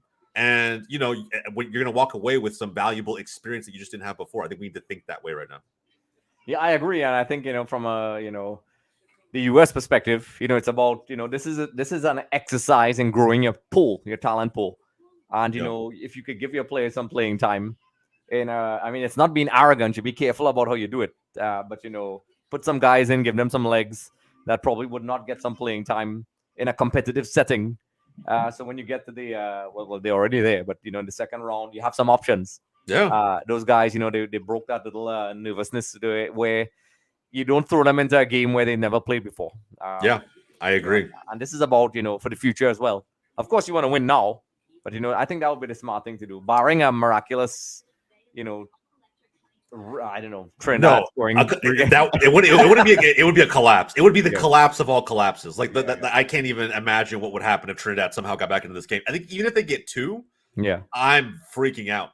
I'm probably raging on stream. I mean, I don't know. At some point, Andre, no disrespect, but if Trinidad comes back into this, I'm turning the stream off. I'm shutting this down, folks. Yeah, there's no way that anyone's catching me like that on camera. That's that would be. I'll probably do a little crappy one on my webcam afterwards. Folks, and we're back, and we're winning 7-3 right now, and it's amazing. Soph is going to the quarter. Hey, the quarterfinals in Dallas for anybody who didn't know. If we're talking about where the matches are going next. Right. There's a good chance Goals TV is going to have some media credentials to go out there. So I may be out there talking to some players. Hopefully, we'll see. I think it'd be good. It'd be fun. It's pretty possible that we may cross paths because there's a project I'm working on. I can't really tell you guys. I might as well tell you guys. Should I anyway? So I made a pretty big move media wise with a channel which I can't disclose at this point in time, but usually with EXTV I go with this thing. By the way, like and subscribe, check me out. Yes, Shameless sir. plug. Yeah, but I'm pretty sure we're going to be crossing paths and we're doing some work together. I like that, man. Yeah, Yeah. I'm excited for it. I think there's a lot coming up that, like I said, this summer that we can bring a lot of people into. So, Yep. we'll see how it all pans out. But either way, yeah, the matches after this, I'm curious to see who we end up landing. But we just need to keep Jamaica where they are right now with St. Kitts. These late games won't be as high scoring. I don't agree with that. I think Mexico could still score a fair amount against Qatar, who lost to Haiti 2-1. I think that they hopefully should have a field day. If they don't, this Mexico national team needs to rethink a lot internally at the federation level, because it's that would be embarrassing. These CONCACAF teams need to make it more competitive. I'm not just talking Mexico, USA, and whoever's the third option. All teams need to look to make themselves look more competitive. Yeah, I think Canada too. Canada needs to have. They have a lot going on right now. If you heard about this, Andre, but Canada is apparently on the brink of bankruptcy as a federation. They're entertaining the idea. So I don't know what happens to that national team, to those especially those dual nationals, those ones who are also American, right? The Alphonso Davies of the world. I don't know. I don't know where they go. I don't know what they do if that actually takes place. But I agree with Honda. I think CONCACAF needs to do more to make more nations outside of just U.S. and Mexico the talk of the town, so to speak. I think Trinidad, I think Jamaica, I think a lot of these Caribbean nations have a lot to say for themselves in this modern age of football. Correct. I think he's right. One of the problems I think that hurts teams like USA and Mexico and Canada is the weakness of the confederation. I don't like to use that word, but it's outside a couple teams. It's almost like cannon fodder at times. Yeah. And the US could probably afford high quality friendlies. Yeah. And I always liked there was something the US used to do. I think they're going to do it again. Sometimes they would enter the Copa America as a guest. West Indies, Andre, what's your prediction? I think it's going to be 5-0, maybe 6. Maybe 6. Yeah, I think we're going to try to attack, and we're going to open ourselves up, and we're going to get taken out. I mean, who knows? It could go totally the opposite way, but I can't see it. And at the beginning I said that, but one can always hope. Always hope. On Fire says North America doesn't have a lot of, and I think the Americas too, for that matter, don't have a lot of strong countries, but Guadalupe looks strong. I think Guadalupe is strong, by the way. They are. I mean, first off, anybody didn't watch that game against Cuba? Those goals were some of like the most clinical, team-based goals I had seen, or it was either that or they were just bangers. They were just like, someone ripping it from 25, 30 yards out, and you're like, where did these players come from? Where did this talent come from? But again, it's also Cuba, so it's like that's the issue, is that, like, I've seen Mexico walk all over Cuba 7-0. It's just one of those scenarios where how much stock we put into that result. But Guadalupe has looked better than they used to look. That's 100%. Yeah, and like poor Angus. Oh boy, poor Angus. Well, listen, it's he has to face the music, I guess. I mean, like all coaches. Yeah, that's when you sit in the hot seat. The job's to win. That's the job. Yeah, and coaches live and die by the results, unfortunately. Yeah, that's how the game works. Yeah, that's how it works. A lot of people, I could tell you in the Trinidad and Tobago media, because I'm pretty sure my guys are buzzing me and saying, hey, let's do a reaction, and they'll ask my thoughts. And there's going to be a huge discussion tomorrow, because they're going to be like, listen, what's happening? But the thing with Trinidad and Tobago, we've been having this discussion for a long time. There's a lot of problems with Trinidad and Tobago football at all levels. So, those results we do get from time to time kind of papers over the cracks. So, yes, okay, we'll replace the coach and get somebody in, but we're going to have to, when we get somebody in, I think they have to face some harsh realities and say, listen, we're going to have like a 10-year plan or something. Yeah. Because we don't have a long-term plan. Yeah, you can't just be like, okay, let's bring in a coach and start getting results, because we no longer have the Dwight Yorks and, the Kenwin Jones and those guys that were playing that got us to the World Cup. And even, Jovan Jones is getting up there in age. Levi Garcia, is one of our stars. So, they're going to have to kind of build immediately, and they're going to have to be honest with everybody else, and everybody's going to have to be on the same page. I mean, it's that simple. Yeah. But I'm going to say some statements that will rock a lot of people. There's a lot of people in Trinidad and Tobago football needs to get out. Yeah, clean house. GTFO, man. Yeah, GTFO. Honda says, don't sleep on these French islands. They have players from Ligue 1 and League 2 that can compete. Correct. However, they got to show more as well. Yeah, that's true. I think that's true. I mean, Andre, you probably know more than most. I mean, at the end of the day, like it would surprise you where you when you see some of these players and where they actually play their club ball. It's like they're not just playing locally. They're traveling abroad and gaining some very valuable experience. So, and he made a very valuable point. Yeah, they will eventually put respect on CONCACAF's name, but it's just right now in this tournament, like there's people just see the country name and they're like, oh, it's a team of nobodies. I'm like, we couldn't be further from the truth.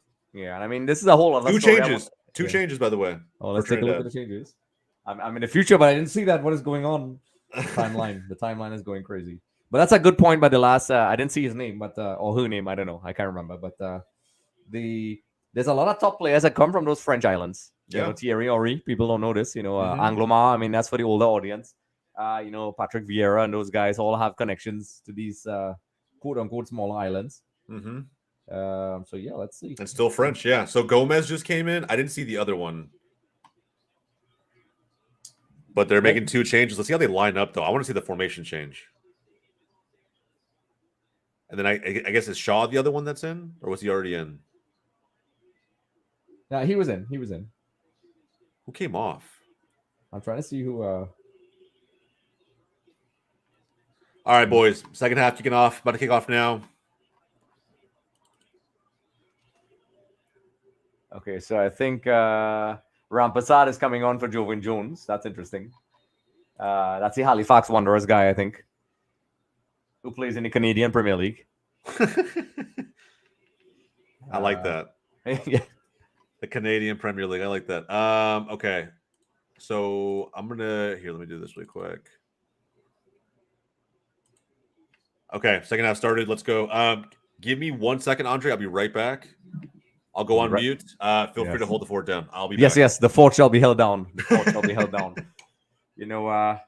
Like the comments, the last comment about, a lot of talented players from the French islands is brilliant. Folks, you can let me know what you think in the comment section. I'm taking over for, Jose. And what do you think? Do you think Trinidad has any chance of coming back? Do you think so? I really can't see it. The U.S. already taking initiative and really taking it to us. I'm from Trinidad and Tobago, and I really think it's going to be very difficult for Trinidad and Tobago to really get back in this. They're going to have to make some attacking moves. I saw, Angassi brought on Rampasad, so maybe he's trying to get some, ball movement in the middle to hopefully supply the attacking players.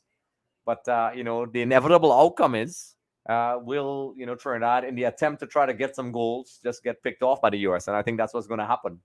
I think the U.S. have been playing pretty well. Wow, this looks like a little bit of a half chance for Trinidad. Okay, so there's a lot of Trinis and U.S. men's national team fans out there. I know this is not like an A squad. But, are you guys happy with this? I know Jose will come back and probably tell us, are you happy with, a squad that is essentially not the A team? But, this bodes well for the future. So, I'm the guest that's running the show for a couple of seconds until, Jose comes back. But I really can't see this going any other way. I think the U.S., do you think the U.S. are going to try some subs? Maybe in a couple minutes. Or, some new subs in addition to the ones they made. So, apparently my stream is like several seconds ahead. Everybody's else. Oh, there. Jose is back. I'm back. I needed to address something with my newborn son. But we're good. Oh, yes. All right. Anything crazy happen? No. Trinidad just equalized 5 seconds ago. Don't play with my emotions, man. I saw it in the future. Yeah. Well, here we go. Maybe a fourth, maybe. I don't know. We'll see who's got it. So no, unlucky. Trinidad has to be kind of like, okay, guys, let's try to show a respectable, have some pride now and just try to create something. Just try to create chances now, even if you don't score. Just try to play some good football. And Yeah, that has to be the goal. Just look like you're threatening. yeah. I mean, you have to kind of. I mean, you don't want to get embarrassed and mauled, but use it. Use the game as a. This is where you show your medal. Yeah, no, seriously, I agree with you. Um, but it's a huge indicator, and I'll probably have to do a post on this. I'll probably send it to you, and you could your viewers, and we'll even talk about it. Yeah, This is yeah, a yeah. huge, reality check for those who maybe had some doubts about where we are. Where Trinidad, played Jamaica, who's essentially in the Caribbean, our rivals, but it shows you where we are.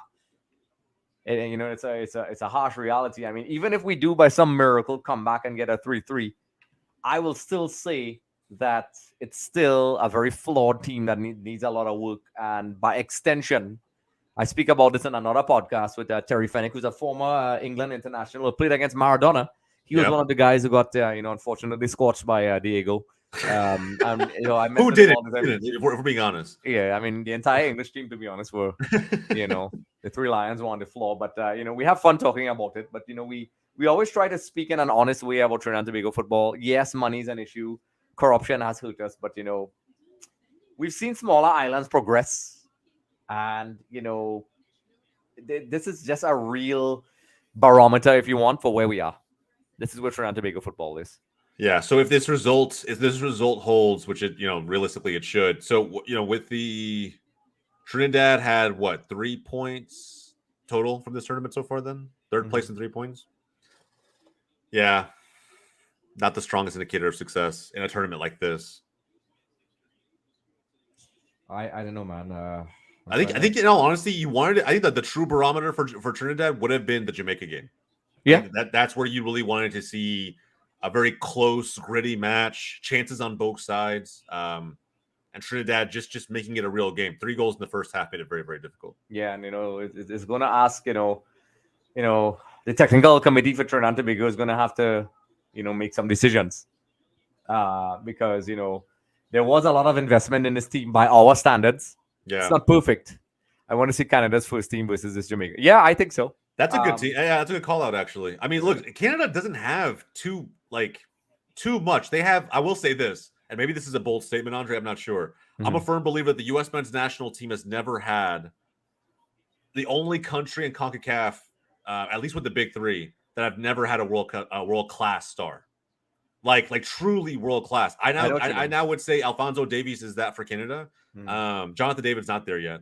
But U.S. has never had that, right? I think our best players in our country's history have been good enough to play in some of the world's best leagues, but I don't think that truly a world-class player playing for a Champions League winning team or again doing what Davies is doing for Bayern Munich and Canada. I just think it's we have guys like Pulisic now, we had guys like Donovan and Dempsey before, but none of them have been truly considered world-class talent. And I don't know, with as many resources as we have, that's probably a hot take, but I think that's kind of also equally where we are as a nation. And Canada, it's kind of crazy. They have that world-class talent, but the rest of their team, I don't know, is not that great if we're being honest. They take a good amount of teams from the Canadian Premier League, I imagine, but then there's a couple that play in La Liga. There's 1 or 2 that play in the Bundesliga, and that's really it. The rest of the team's very meh. They're okay. Yep. The World Cup, I don't think anybody saw anything out of them. Yeah. And the thing is, what's interesting about Canada is, I would say, they have improved vastly. I think they are a really powerful team. I think while their players may not be, obviously, household names, I think it's sad that they were progressing into something, and now they have this whole financial issue. Yeah. So it's almost like I think they were on the rise, and then this is not going to help them at all. I think one of the things is they'll get bailed out, though. They'll get bailed out financially. Yeah, probably. One of the things I like about the Canadian football team is also something that hurts them. They play this high octane. Their players have a lot of athleticism. But in football, you have to have teams at the highest level that change gears. I remember, they would attack, and they can't finish. And then somebody would just pick them off and they lose. It's one of those things. But I mean, the future here is a set piece for the US. Yeah, I see that's it. all I I'll say. see it. I see it. I see it. I see it. Oh, did you catch up in my timeline? Oh, there we go. Maybe. I don't know. I'm praying to God that's what happened. But yeah. USS Ferreira now. Ferreira's not world class yet. He is MLS royalty right now because he's a top 3 goal scorer in Major League Soccer, and he's lighting it up in the Gold Cup. But he needs to make the move to Europe. And for anybody who's wondering, that whole rumor to Napoli was bullshit. It's not happening. He's not going to Napoli. That's not happening. There's no way. Yeah, I refuse to believe that. I refuse to believe that. Like, Napoli has Victor Osimhen. They don't need Jesus Ferreira. Right. We're going places. Yeah. Listen, perspective is a hell of a thing because, me being from Trinidad and Tobago, like, the US, I see what they're doing. It's not perfect, but, you mentioned there's lack of that world-class player. But, if you look at the US now, and that's a high standards, I guess you guys set for yourselves, which is good. I believe the US has the resources, and, they have to get for that pay-for-play thing that I think it's incredibly stupid. I had an argument with somebody in the US Federation who we argued to the point where we didn't speak to each other for a while because he was all for it. And I was like, do you not understand that you probably have a couple Leo Messis in there but can't pay for whatever, and you just miss out. That's a clear failure in your development system. I think even Zlatan spoke about it. It's the most American thing ever to choose the money over the talent. Yeah. It makes it that football's supposed to be a people sport, and you're basically shooting yourself in the foot, with all those resources. And but back to my point, we're bad at set pieces as well. I agree, Soph. I agree. Yeah. So are we. So are Trinidad and Tobago. If we ever get some, Yeah. But like one of the things here, where US fans could take some, some positivity out of this, how the US managed to hold possession. Of course, as I say that, they lost possession. Oh, but wow. I mean, yeah. I mean, but it's. I think you are right though. It's perspective is everything with it. Not take just a look Trinidad, at this, but a team like this, like this version of the US. I don't know. I'm choosing to be glass half full. Oh, here we go. Yep. Let's hear what you have to say about that one.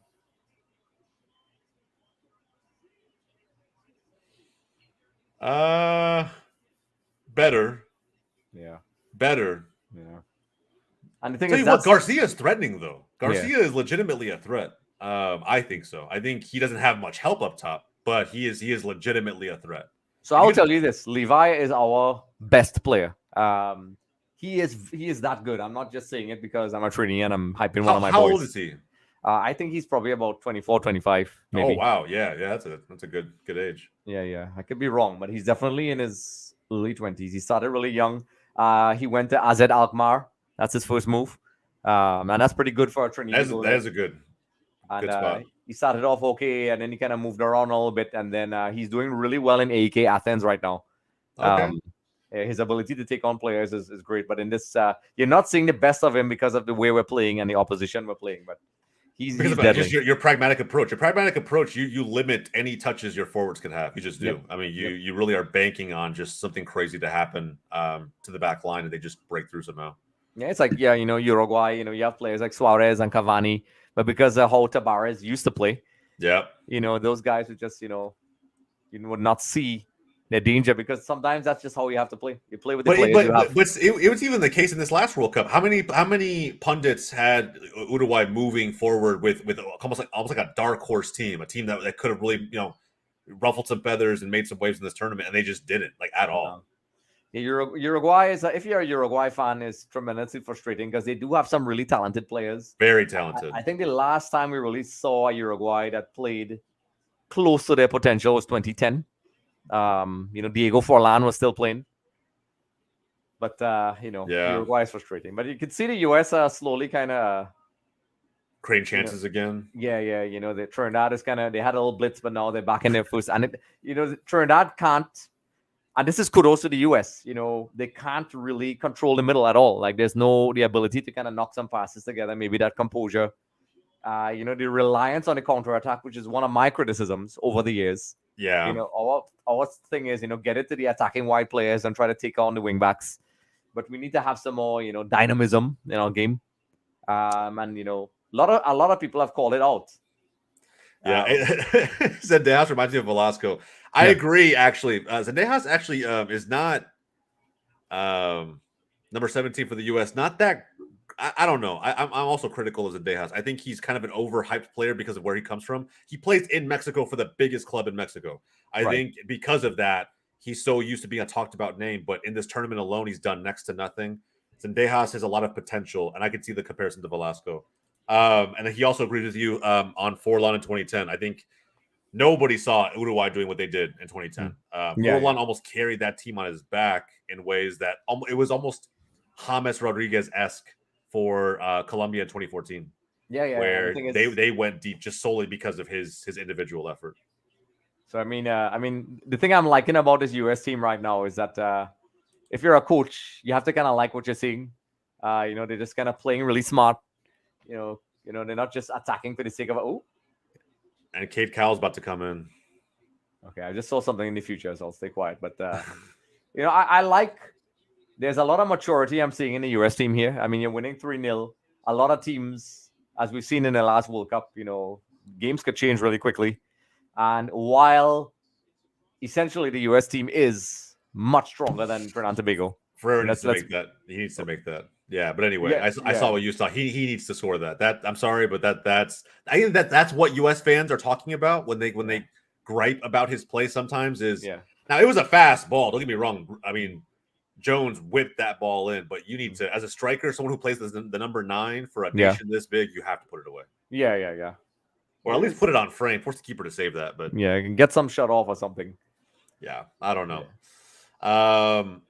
Suarez red card save was good. It really was.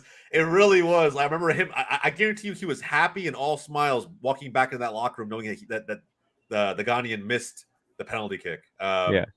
I don't think anybody's sorry about that.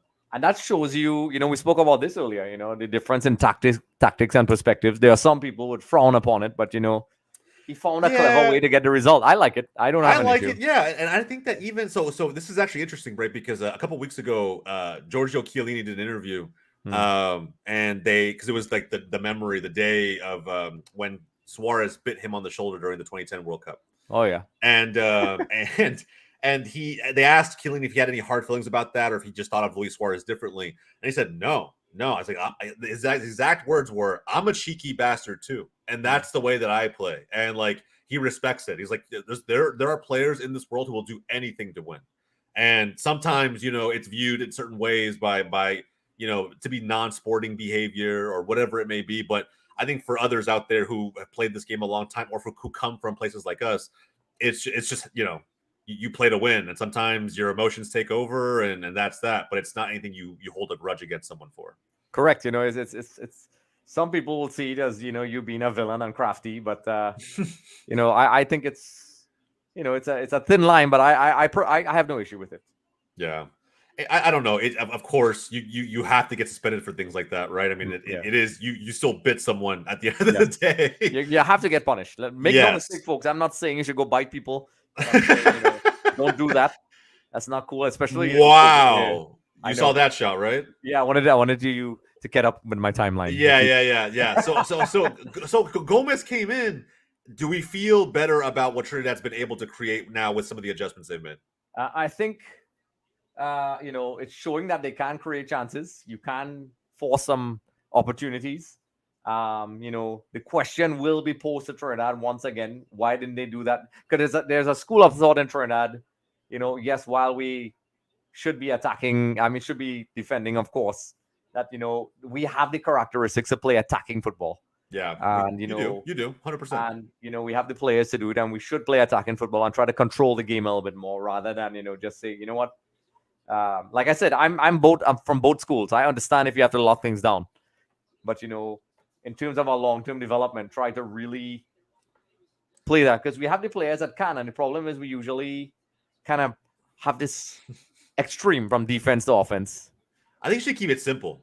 Don't run any system these players can't do. Just keep it simple. Play your team strengths, and if that means sometimes being pragmatic, great. It is what it is. But I agree with you. I think you need to control a little more of the game. Yeah. And against this US team, it is possible. This US team is not, the US team that spanked Mexico 3-0 in the Nations League. Like it's a decent, young, hungry US team that's still trying to find their wheels creatively. Like they're not the most creative, offensive-minded team. So there's opportunities to be had against them. On Bonfire says, yeah, it was Suarez's like third bite. Yeah, Yeah. I agree. Maybe there's some Freudian slip there. Who knows? I mean, maybe he's just got some issues he's working out mentally. But nonetheless, the guys never understood it though. I mean, it's strange guy. Yeah, it's strange. It's strange. But I will say this: like at that time, especially, like any fan of a European powerhouse would have taken Luis Suarez. He was just on top of his game. Oh yeah, he's an insane baller. I mean, Pistolero, yeah, was just you couldn't do anything to stop him. But especially back then, that was right before he made the transition to Barcelona. Yeah, he's a top player. I mean, whether you like the biting or whatever and his antics, he is a top player. South Americans have that way about them sometimes. They're just they're cheeky. They're I think you're an Argentina fan. I think I mean, at the end of the day, they don't. I think we can all confidently say they don't care what anybody thinks about them besides their own fans. That's it. They don't care what anybody else thinks about them. I love that. That's one of the reasons why I love South American football and I love Argentina in particular. Their passion and craftiness. And oftentimes controversial statement coming. It's demonized by the English media. Ever since that Maradona goal. Yeah. The hand of God and how nobody. Yeah, I mean it's still though it's iconic. Yeah, and the thing is, they're a little bit of on a hypocritical side. I've seen a lot of English players dive and they don't talk about it. 2000. Yeah, I know. Yeah. And instead, they want to talk about how De Zerbi doesn't play proper English football because Brighton's playing a different way, and I'm like, oh my goodness, man, just the way how new perspectives of the beautiful game are just not as widely accepted depending on who you talk to. It's just it blows my mind still in 2023. There's a lot of hypocrisy from English football. I'm not bashing the Premier League because I watch it, but there is a lot of nonsense. So I'm gonna. Oh, here we go. Yep, and there it is. Yep. There it is. I think you're waiting on me to catch up, but there it is, boys. Cade Cowell, and I even On Fire saw it on stream before I did. Yes, Cade Cowell is finally someone who's been desperate for a goal in this tournament. We talked about Trinidad having athletic powerhouses. That's kind of what he is for the U.S. because his touch isn't that great. He's a very physical, very fast player, but plays in MLS. Just pounced on an opportunity, and you take that. I think for him. This is a big game because you need to get on the score sheet for games like this at this point. So good for Cade Cowell. Yeah. Go ahead. Sorry. No, I was just saying good for Cade Cowell, good for the U.S., but it just kind of confirms what's already been happening in this match. And I have to admit his composure because I know a lot of players that would have fouled that up, in a 1v1. He had enough composure to get around the keeper, get around the defender, and have the composure to finish. Because I think Alvin Jones tried to make himself really big. I couldn't see there, but then that's kudos to that guy. Yeah, 100%. Cowell's he's still young, very much developing. There's a long way to go with him. But one of the young stars in MLS, I think that his brother's all equally the same thing. I think his younger brother signing for a contract this year as well. So he's someone that's going to be hopefully playing or in contention to be called up for the 2026 roster. I don't know, though, because he's a winger. And at the end of the day, when we still have guys like Pulisic and Reyna below the age of 25, it's just I don't know where he gets minutes. But he's a young guy that some fans should keep an eye on. Yep. So, I mean, this is kind of the result I was expecting. I'm not surprised at all. I mean, so before I came into the game, I was like, well, listen, I can see a 4-0 or a 5-0.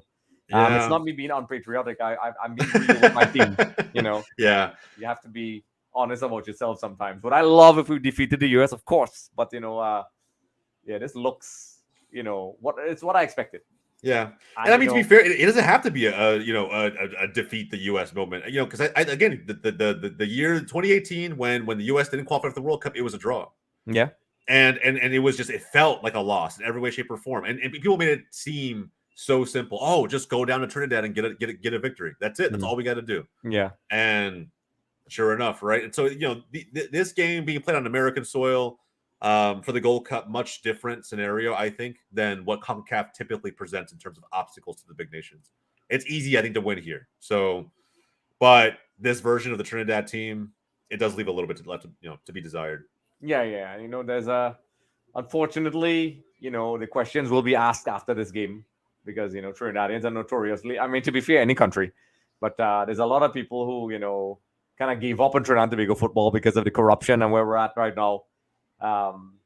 There's going to be a lot of hard questions. And, like I said, I think whoever steps in listen, I'm not assuming that they're going to get rid of the coach, but I'm just saying whoever steps in or whoever takes the team forward from this point is going to have to sit down and say, listen, we're going to have maybe a 5 to 10 year plan that is executed properly, even if it means we probably get smacked around a little bit. We have to understand. With Angus on board or scrapping everything and starting from scratch? I can't realistically see them keeping him. I think, I don't know what the technical team, technical committee has in their mind who will be next. But he had a pretty good cycle. I think he's kind of given the best he can give with the resources. Yeah, I saw that. That was a good scary hit. Again, Cade Cowell, a lot of power, I think, and like I said, he was just on display right there. So this is a guy. In a couple of seconds, you'll see the guy who played in France coming on. Really short, diminutive guy, but he's. What does he play? Good. Yeah, I see him now. What does he play? I actually don't know what he plays right now. I know it's somewhere in the US. I could pull it up real quick. It's crazy because he told me that already. Here we go. I mean, some of the smallest players out there are some of the craftiest players. So we'll see. I imagine he's going to slot right into the middle of the attack. Sporting Kansas City. Oh, okay, perfect. Okay. Gotcha. Okay. And then now Brendan Vasquez coming on from Mahalovic. Brendan Vasquez is interesting, I think, for U.S. fans, man. He's a giant forward who does have a goal-scoring prowess. Apparently, there's a big talking point right now. I don't know how you feel about this, but apparently he plays for FC Cincinnati, a very, very promising expansion club in the MLS, and they're doing very well. They're probably going to be in contention for the MLS Cup. But they've already sold one star player in their attack. Vasquez is now their start forward moving forward. But Borussia Mönchengladbach in Germany have come knocking. And they apparently have approached Vasquez first directly, came to personal terms and agreement, and then approached the club, and the club apparently do not want to sell. At least not at the figures that are currently being discussed by the German club. So a lot of the fans are criticizing Cincinnati for approaching it this way. Apparently, there are a lot of fans that think that whenever a European club comes calling for one of these American young talents, that we should just be willing to let them go. Right. But I kind of disagree. I think he just signed a contract extension last season. I think he knew the responsibility that comes with that. But at the end of the day, I also feel as though the club is entitled to do whatever's best for them. I think if they feel like they can win a championship this year with him on board, then they should do that, and he still has plenty of time left to go out and pursue Europe whenever he's ready. How do you feel about that? The thing is, in terms of, making that leap to Europe, I think this might seem like I'm going a bit off topic with this, but, I think it's a testament that, these players are, forgive me if I'm a little distracted. Something happened in the future here. That's why it seemed like I was a little bit off, but that's why I was a little bit distracted. I was listening to what you were saying. Don't get me wrong. We'll get back to that. But, I'm looking at something here. Let's see when you catch up. Let's see. Yeah, oh, here he goes. It's happening, I think. It's happening. Good stop. Yeah, that was a good stop. It was a good stop. It ended up being a good stop. Yeah, that caught my attention while you but that's Vasquez, right? Like he's someone who's going to get opportunities because of his sheer size and physicality. Yeah. But I see, like, if you're an MLS club, you don't have to sell. Like, you don't have to. I don't think so. I think that if I'm the owner of that club, I'm like, look, I have a number in my head. Everybody has a number. We're not just going to hold on to someone just because we have a chance to win a title. Like, every player is technically available for the right number. Yep. So when they meet that number, great, I'll let them go. But until then, like, I'm going to hold on to a high valued asset to go out and try and win a championship. Correct. And I think they need to do that because, obviously, European clubs are going to try to get their best deal possible. It's business. Yeah. That guy, whatever. And, He's going to go, he's going to go to Europe at some point, right? Why not try to get the best figure imaginable? Yeah. And Harry says, man, this Ferrer is a scrub. And a wink face. I know you're not being serious, Harry. There's no way we're talking about Ferrer like that. Yeah. The good news for Dallas fans who are missing him right now dearly, myself included, is that he will hopefully be back in MLS in scoring form like he already was when he left. So that'll be good. He'll be able to translate that well to league play. Good pass. Another glaring thing about Trinidad and Tobago is, our fitness, the fitness of our players. At international level, you could see, although we were 2-0 down already. A couple, maybe 20-something minutes into the game, you could see guys are cramping up, they're falling over. And it's also another thing that we have to look at overall development with our players and the clubs they're playing in and the preparation and so on. It's easy to say, okay, the US has a lot more resources, but just like PSG, you could have a lot of resources and make a complete mess of it. So yeah, that's true. You have to have the right people leading the whole damn thing. That's yeah, for sure. So Harry, what's up, brother? Hope all is well, man. I know it's been a little bit since we last chatted. Yeah, man, everything's good. Everything's well. The family's doing well. I'm trying to watch as many fucking games as I can. So that's why everybody who's seen me go live for FC Dallas games, I'm going live way more often because there's just so many games for the Gold Cup, boys. Like we got to tune in, we got to watch. I'm trying to bring more guests on board so you guys can see kind of what other creators are doing out there. So that's why we're doing this, man. Just trying to bring more light to the Gold Cup and to CONCACAF because nobody talks about any of these players. And a lot of people didn't even know guys like Leon Bailey and Damari Gray played for Jamaica. Correct. Or even half these U.S. men's national team stars. People are just now discovering these guys playing MLS. So, yeah, that's why we're doing it. That's why we're doing it. I would love to see a Shannon Gomez goal. It would be awesome to have a San Antonio FC player score in the Gold Cup. There you go. Yeah, Gomez, yeah. I mean, he cranked it. He had that shot. Thank God it didn't go in. It would have hurt our goal differential a little bit, but he had a hell of a shot earlier. Damn crossbar was unkind. Yeah, I agree. Harry's a massive USL fan, a massive San Antonio FC fan. That's right. I can see that. Yeah. So he knows all about those guys, knows about Shannon. The thing is, there are some ingredients. I'm trying to be the glass half full or maybe glass anything right now. I mean, you got to look at it positively. Otherwise, why support, right? Yeah. I mean, yeah. So the thing is, I'm an unusual person because I'm a coach as well, analyst, and then also I'm a fan. So as a fan, I'm disappointed, of course, but I will always support them. Come on, Yeah. But, you have to. You have to. I'm getting smacked 4-0, but I'm still here holding back the tears. Okay, there's no tears, but But I imagine fans of Trinidad who are based there also are the same way. You got to be realistic, but at the same time be supportive. It's what I wish U.S. fans would do sometimes. We're very entitled in that way. Mm-hmm. You have certain fans who, again, I was having Twitter arguments just past week alone with fans who don't want to support mediocre players. Who the ones who are coming out of the woodwork saying Ferreira, shouldn't be celebrating a hat trick against St. Kitts or a hat trick against Trinidad because he should be doing those things. It makes no sense. Yeah, it's a little bit of an entitlement. You're right. Some could spin and say, okay, you have really high standards and you want the standards of a superpower team. But, it's also a little bit, ridiculous, I think. Agreed. Well, boys, 75 minutes in, 15 minutes to go. This game should wind out nicely, I think. We'll see. Yeah, I think it's probably going to, West Indies FA and I will probably get our score mostly right. I think there's one or two more goals in this, maybe. And this is not me being negative. It's just me being real. I think, these guys mentally and physically kind of done. I think they just try to kind of keep the result respectable now. Agreed. That's what I think. I will say USL MLS has been such a huge asset for CONCACAF nations, especially the Caribbean players. Yes, correct. That's absolutely correct. A lot of Trinidad players and Caribbean players rely heavily on the USL. Oh, God, DeAndre Yedlin's in. I just saw that. No. I don't know what to think now. But, at 4-0, there's no way even he can mess this up. And I'm not going to be overly critical of Yedlin. I think he's had some good years.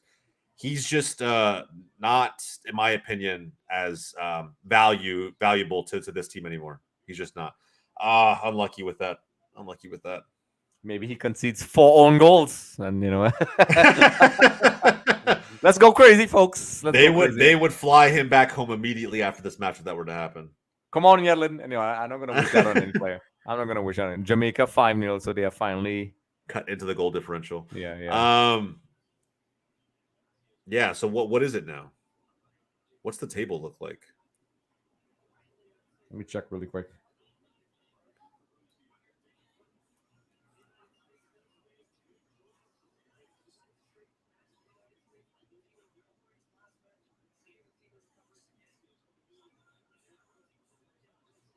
Oh, yeah.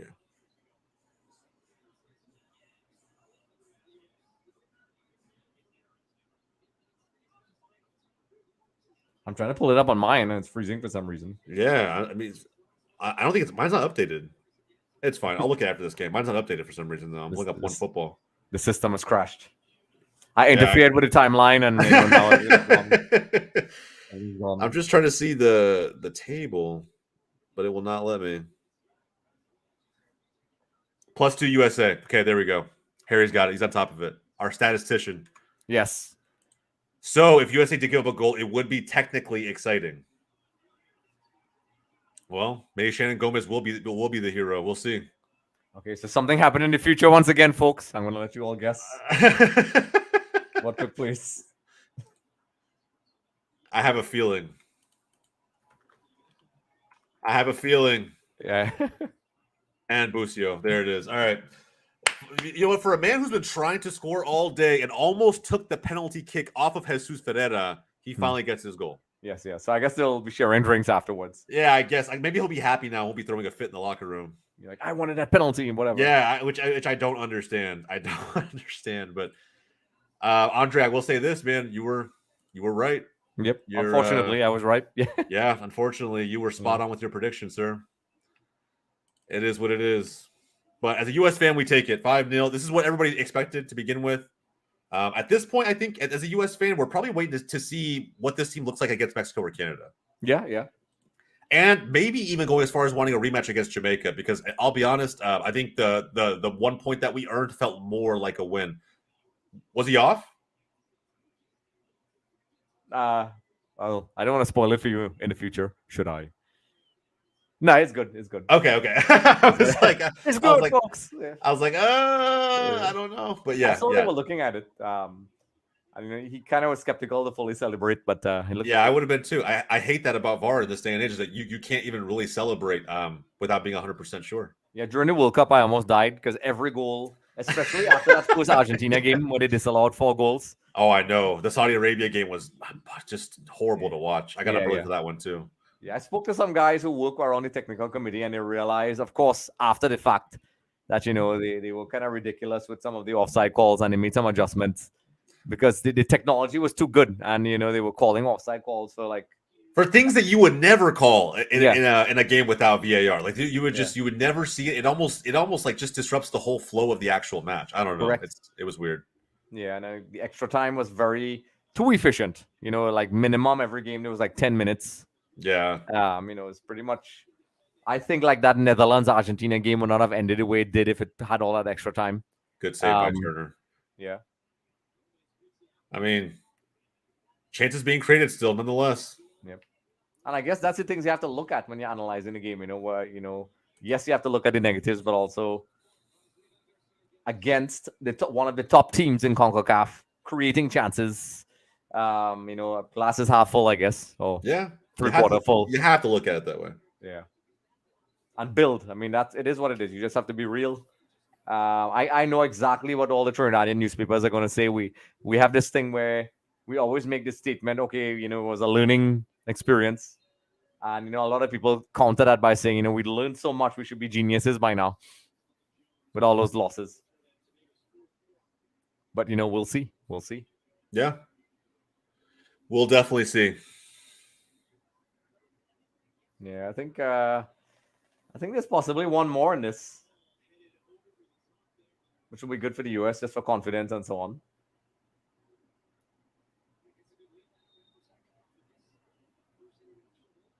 Oof.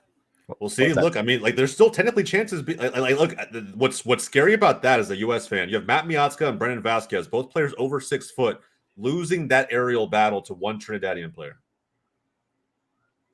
That's discouraging. Yep. Harry says Canada may not make it out of the group. Really? Check that out. There's a lot going on with Canada that we kind of have to peel the layers back on, to be honest. But true. There's so much going on over there. I don't even know where some of those fans go. And then you still have Canadian fans upset with guys like Aidan Morris for choosing the U.S. over Canada. And it's like, I mean, to be honest, like the U.S. is technically the more stable option right now. Even if it is the quote unquote B team. Yeah, and I think that's another discussion where, club, the club mentality being applied to countries now. But it's in the nature of the game. People have dual citizenship now. It's just the world is a smaller place now. Yeah. So guys, it's back in the day, and even like people would be like, okay, that's where you're born, that's where you should play, but it's a tricky thing, and a lot of people. Look, we have a lot of Trinidadians who are kind of standing on the line when we're heading into the World Cup that could play for England. Shaka Hislop was one of those guys. People don't know this. He could have easily. England called him up. He could have played for England. I mean, he was doing wonders for so many teams out in the UK. I mean, like at the end of the day, Shaka is where he is. I'm not gonna say solely because of his playing career, but when I thought of Trinidad and Tobago back in the early 2000s, I thought of Shaka Hislop first. Yeah. And he was the top of his game for a while. And he was in contention, and he chose to play for Trinidad. But it's part of the game now, and I could understand why it would rub some people the wrong way. From a business and personal perspective, I get if somebody chooses like USA over Canada right now. Yeah. But then there's some people who are just listen. It's all about if you go from the really innocent-minded perspective or pure perspective, you represent your country. But then it comes back to if you have dual citizenship. Who do you choose? This guy who wants to play for Argentina, Garnacho, he was kind of dancing around playing with Spain. And I think that's what rubs people the wrong way, because people would be like, hey, listen, who does this guy think he is? So, at one point in time, he was... Or even Balogun, right? Think about yeah. Balogun and him flirting with both England and the US at the same time and almost looking for the best possible guarantee or offer, right? It's like negotiating for which country you're going to play. And, it's I don't know. I think at some point, especially if you're England, right? Like, man, if you don't want to play for us, just go play for them. Like we don't care. Yeah. I think we had that problem as well for our country when we qualified for the World Cup. We were asking at the time a guy called Bobby Zamora. Yeah. And he just kept rejecting. I forgot about Bobby Zamora. Oh yeah. And when we got to the World Cup, he tried to jump on. And kudos to our coach at the time, Leo Ben-Haka. He told him, "Listen, no, I'm going to stick with the players that got us here." Because that's the kind of he wanted the guarantee. He just wanted to make sure that you guys were in first. Yeah, and the guys who got us there, what you gonna do? You're gonna take someone's spot. And the thing is, he's good, and it took a lot of big ones from Leo Ben-Haka, who's a legendary coach. And I think a weaker coach would have kept it. Took him. Well, yeah, because you like, oh, hey, I don't know when we'll get back to this tournament again. Let's take the best players we possibly can. But correct. I agree, the team that got you there, I like that. There's something like almost noble in doing it that way. Show some class. Harry, yes, I'll be to Mexico as well. Boys, anybody who's in the stream right now, stick around. We'll end the stream technically because we have to move from one stream to another, but there will be a Mexico versus Qatar stream, and we will have other Mexico fans in here as well. I'm sure they're getting ready for the stream now. 85 minutes in. We're just a few minutes from this one being wrapped up. I don't even know if the ref will add on a ton of time. Yeah, I don't think he will. I mean, I think there's one more in this. What do you guys think? Probably. I would assume so. Yeah, I think Trinidad is going to try to at least maybe try to get a little one goal, get on the score sheet. Yeah, the way they did against Jamaica. Yeah, I can see that. And then, it opens themselves up for maybe one more. And, they've been chasing, most of the games, so their legs are gone. So they could just, get one more. And I don't remember how the seeding works for the knockout rounds with the the three groups and everything in this tournament. So I go back and look at that and see how certain teams finish and what that means for the bracket. Right. I myself, I'm not too sure. I'll have to do some research. Yeah, it's weird because in some scenarios the third place teams make it through, and I don't know if 3 points from Trinidad is enough to do it, but maybe it is. Who knows? Maybe it is, and maybe it comes down to things like goal differential. So if Trinidad were to get a goal, every goal really would count. Oh, it's four groups. Okay, yeah. I was confused for a second there. I was like, "What? Did I not know?" Top two in each. Okay, that makes sense. Oh yeah, it's always been that way. I thought you were talking about the actual seeding afterwards, because it's always been the four groups, top two. I thought you meant something else, actually. No. I could have swore. I don't know if it was this one or there was an entertaining idea for Copa America, but there was a tournament they were entertaining idea for going in. And in all honesty, I just haven't watched any Group D. I've watched Group C in this tournament. I've not watched any Group D in this tournament so far. Yeah. And of course, A and B because of the two teams. But I mean, outside of that, it's been tough. And the thing is, in addition to this Gold Cup, you have the Copa America, and then obviously the actual World Cup. So, this is an exciting time for U.S. fans. North America fans in general, I would say. Like, you're never going to see this much international football played on this side of the world in back-to-back years like this. We probably never even seen it, I don't think. I think it's unprecedented. And then with Messi coming into Miami, it just completely sends everything into mayhem. I already bought my Messi jersey. I went and picked it up yesterday. Oh my goodness, I'm gonna have to get one. So I'm good friends with one of the media guys, Thomas Rongan. Yeah. I think I mentioned that they made a movie about him and things like that. I want to see it. The team that just couldn't score. Yeah. Oh yeah. They got defeated like 32-0 or something like that. The worst Yeah, record something ever. ridiculous. Yeah, that's crazy. Yeah, and the thing is, it's just so interesting, seeing them make a movie about somebody Yeah, and who they got to play it too. Like, what an interesting acting choice. Last time I saw him was in that Steve Jobs movie. So, Basinger, what was his name? Fassbender. Yes, Fassbender. Yeah. I just call him Magneto. Yeah, I always think Magneto or Steve Jobs. Yeah, I call them his characters, not his name. And the thing is, because I know Thomas Rongan, I was like, I got even more impressed with Fassbender because you could see the mannerisms, and you could see because I wouldn't think Fassbender for Thomas Rongan. Did they spend time together for that movie? He did say, they had some. I don't think he said he spoke with Fassbender, but I think there was a lot of discussion with him and Taika Waititi. Okay. Either way, as long as they pulled some real inspiration for it, that's pretty cool. I like hearing stuff like that. Yeah, I'll definitely. I actually had a delay because, as you know, I did an interview with him, and I got really sick. I got knocked down like Trinidad is right now. Vasquez needs to score that. I'm sorry, I didn't interrupt. That's what I'm talking about. Is like, I know he wants to go to Europe, but there really isn't anything wrong with him staying in MLS and developing more because that was terrible. Yeah. Terrible finish. Oh, Vasquez, you need to do better there. That needs to be better. Harry says, okay, so one side is 1C versus 2B, 1A versus 2D. Okay, and the other side would be basically. I don't know who Mexico would play. I haven't watched. Well, I honestly don't know who U.S. would play because I haven't watched any Group D. But we'll find out. Either way, I'm still confident until we get to the point where we have to play Mexico.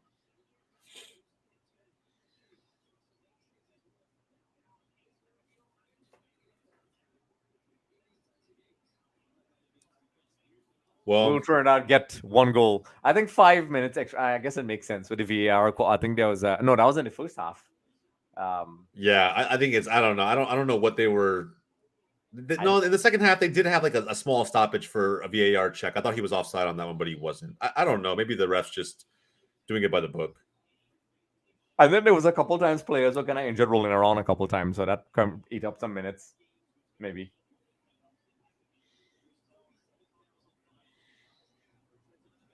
So that definitely adds up to the 5 minutes. So I mean, all things aside, if from a tactical perspective, we knew what Trinidad was trying to do, and this raises a lot of questions for Trinidad and Tobago. And I know my buddies on their podcast, it's called Offside, with Terry Fennick and Adrian Romain. Terry Fennick is a former English player. Okay, so we played the parking bus; it didn't work, and we can't seem to create much offensively. So where are we really right now? And that's a real question we're going to have to ask. What is Trinidad and Tobago's football? What is our identity? Do we give Angus more time and let him do his thing? Are we being too impatient? Or do we say, okay, listen, let's cut our losses. Some foundations were built. And, they just... I think the question is, who would you get? Who would you get? I mean, who would realistically be attracted to a long-term project like this? So I would guess this is with no disrespect to Angus Eve. I hope, I don't want anybody to ever get fired. I know the guy.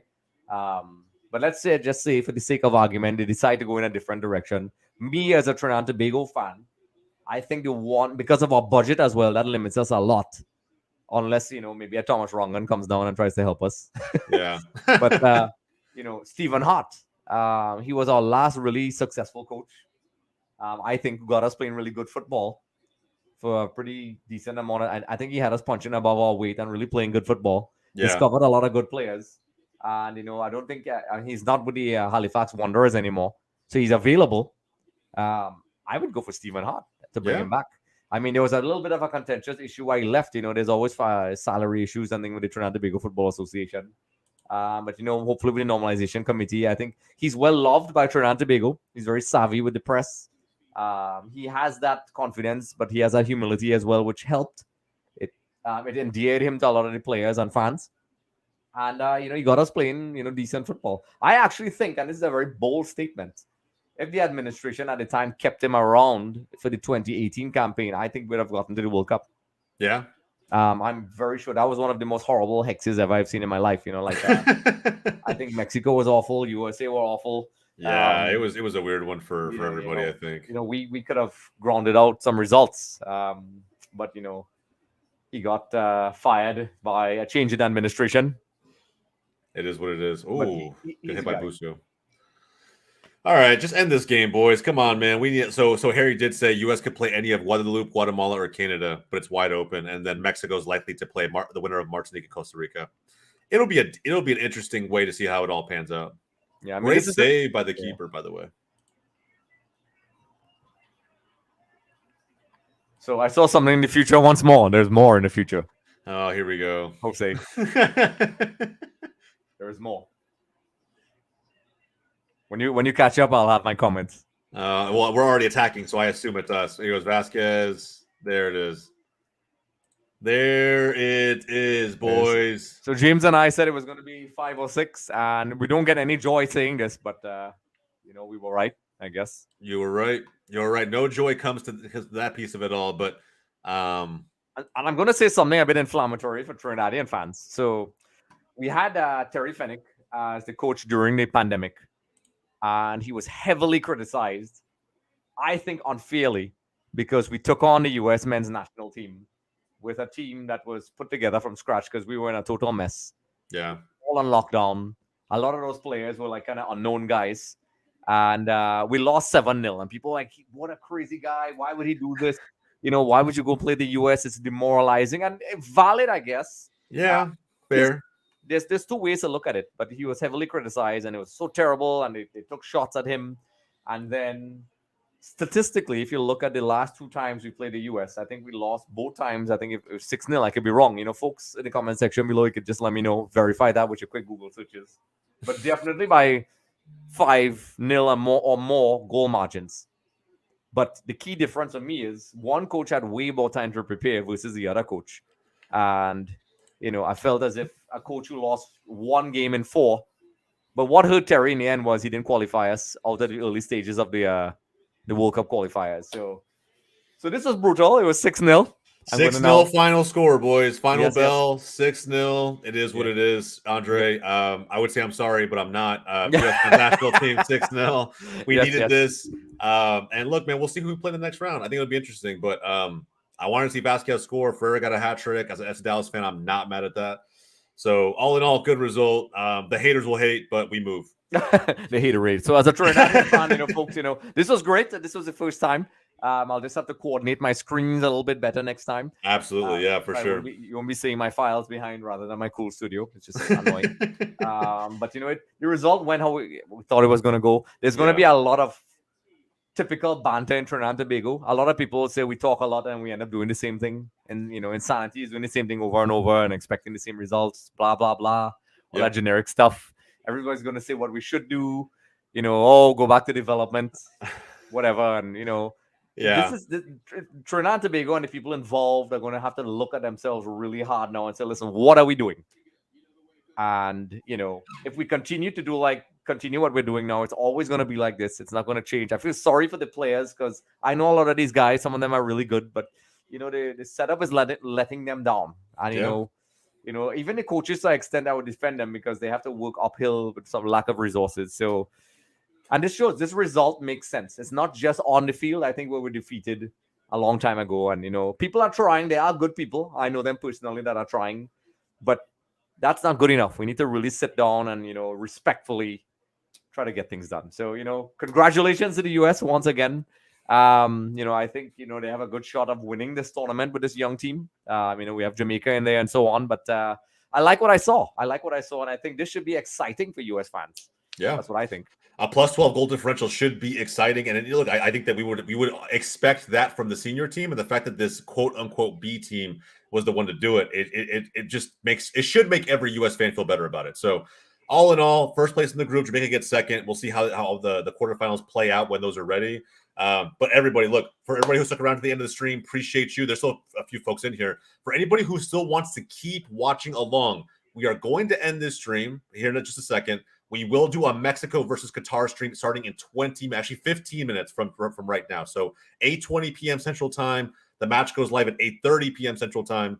And then we'll be kind of doing all of this over again with more folks on board for that watch along. So if you guys are bored or want someone to watch the game with, we'll be here. Stick around. Come back to the channel. We'll be live shortly. Andre, again, man, thank you so much for being on the stream today, bro. And look, I mentioned it before. You want to stick around for Mexico, man? Let me know. We'll be here. I'll definitely jump back on.